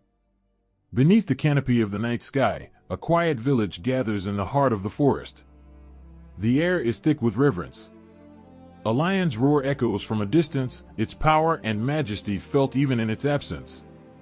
In that moment, it's as if the earth itself breathes in sync with the crowd, this ancient, primal connection to something greater than themselves. No one speaks, yet the bond between humans and animals feels undeniable, as though something sacred stirs in the space between them. The lion is not just an animal, it is a messenger, a symbol, a divine presence that transcends the physical. This reverence, this connection, has echoed across the world for millennia. Across the globe, in countless cultures and religions, animals are not merely creatures to be observed or domesticated. They are embodiments of the divine, living, breathing reflections of the universe's sacred energy. Whether it's the eagle soaring through the skies or the snake slithering through the grass, these animals represent more than just life on earth. They carry the weight of the divine, channeling wisdom, strength, and guidance from realms unseen. From the lion worshipped in ancient Egypt to the cow held sacred in Hinduism, the spiritual significance of animals has been a cornerstone of human understanding for centuries. In every part of the world, animals like the wolf, the elephant, and the horse have been symbols of something larger than life, courage, wisdom, freedom, and even transformation. They are more than mere creatures, they are living icons of the divine order. And yet, the deep, almost mystical connection to these beings is not something of the past, but an ever-present force. They continue to speak to us, whether through the silent gaze of a deer or the rhythmic movement of a whale beneath the ocean's surface. Every encounter with a sacred animal feels like an invitation to connect with something greater. The divine is not separate from the world around us. It lives in the very creatures that walk, fly, and swim beside us. In our modern world, where the hustle and noise often drown out the whispers of nature, the reverence for sacred animals still finds its place.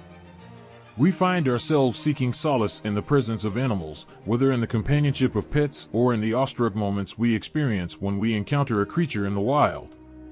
These moments aren't fleeting, they hold weight. They are reminders of the spiritual journey we are on, even if we don't always recognize it. There is something sacred in the way animals move through the world, and in turn, we are reminded that we too are part of a larger whole, a divine web that connects all living beings. The significance of sacred animals is not just about their beauty or their power. It's about what they represent. The lion is not just a fierce predator, it is courage and authority, teaching us to stand tall in the face of fear. The eagle is not just a bird of prey, it is freedom and vision, reminding us to rise above the limitations of the ground below. The elephant, with its gentle strength, is not just a giant of the earth, it is memory, wisdom, and protection, reminding us to honor the past as we move forward. What is truly breathtaking is how this universal reverence for sacred animals spans time and space. Across continents and civilizations, different animals have been revered in ways that speak to the same universal truths. The serpent, revered in many cultures, symbolizes both destruction and renewal, reminding us that life is cyclical and that transformation is constant. The cow, sacred in Hinduism, represents nourishment and fertility, a reminder of the importance of gratitude for the earth's gifts. Even in Christianity, the lamb, often associated with Christ, represents purity, sacrifice, and rebirth. These symbols are not just confined to ancient scriptures or stories told by elders around a campfire. They are alive in our hearts, constantly inviting us to reflect on our own place in the world.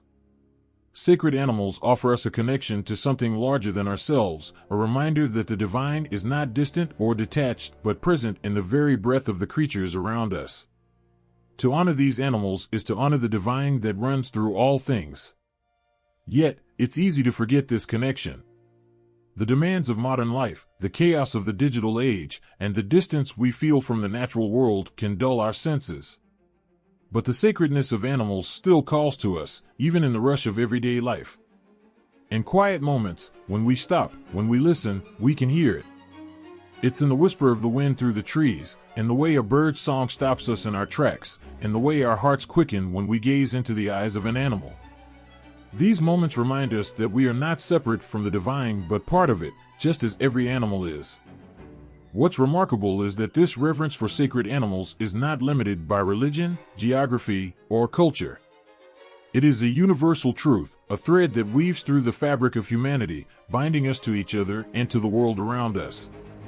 The lion in Africa, the eagle in the Americas, the snake in India, they all speak to the same truths, the same mysteries. They remind us that the divine is not contained in one place or one form but exists in the very creatures with whom we share this earth. The role of sacred animals in our spiritual journey is far from over.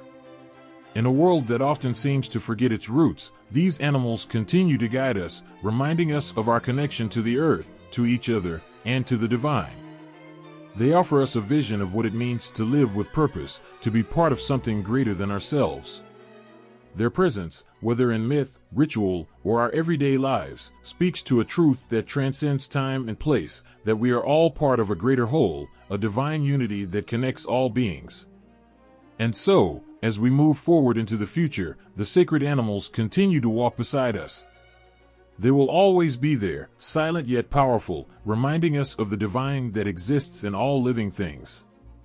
Their role in our spiritual lives is far from over. It is a reminder that the divine is not an abstract concept but a living, breathing presence that we encounter every day. Every animal we encounter, every sacred being we honor, is a bridge to something greater. And as long as we keep our hearts open, the sacred animals will continue to guide us home.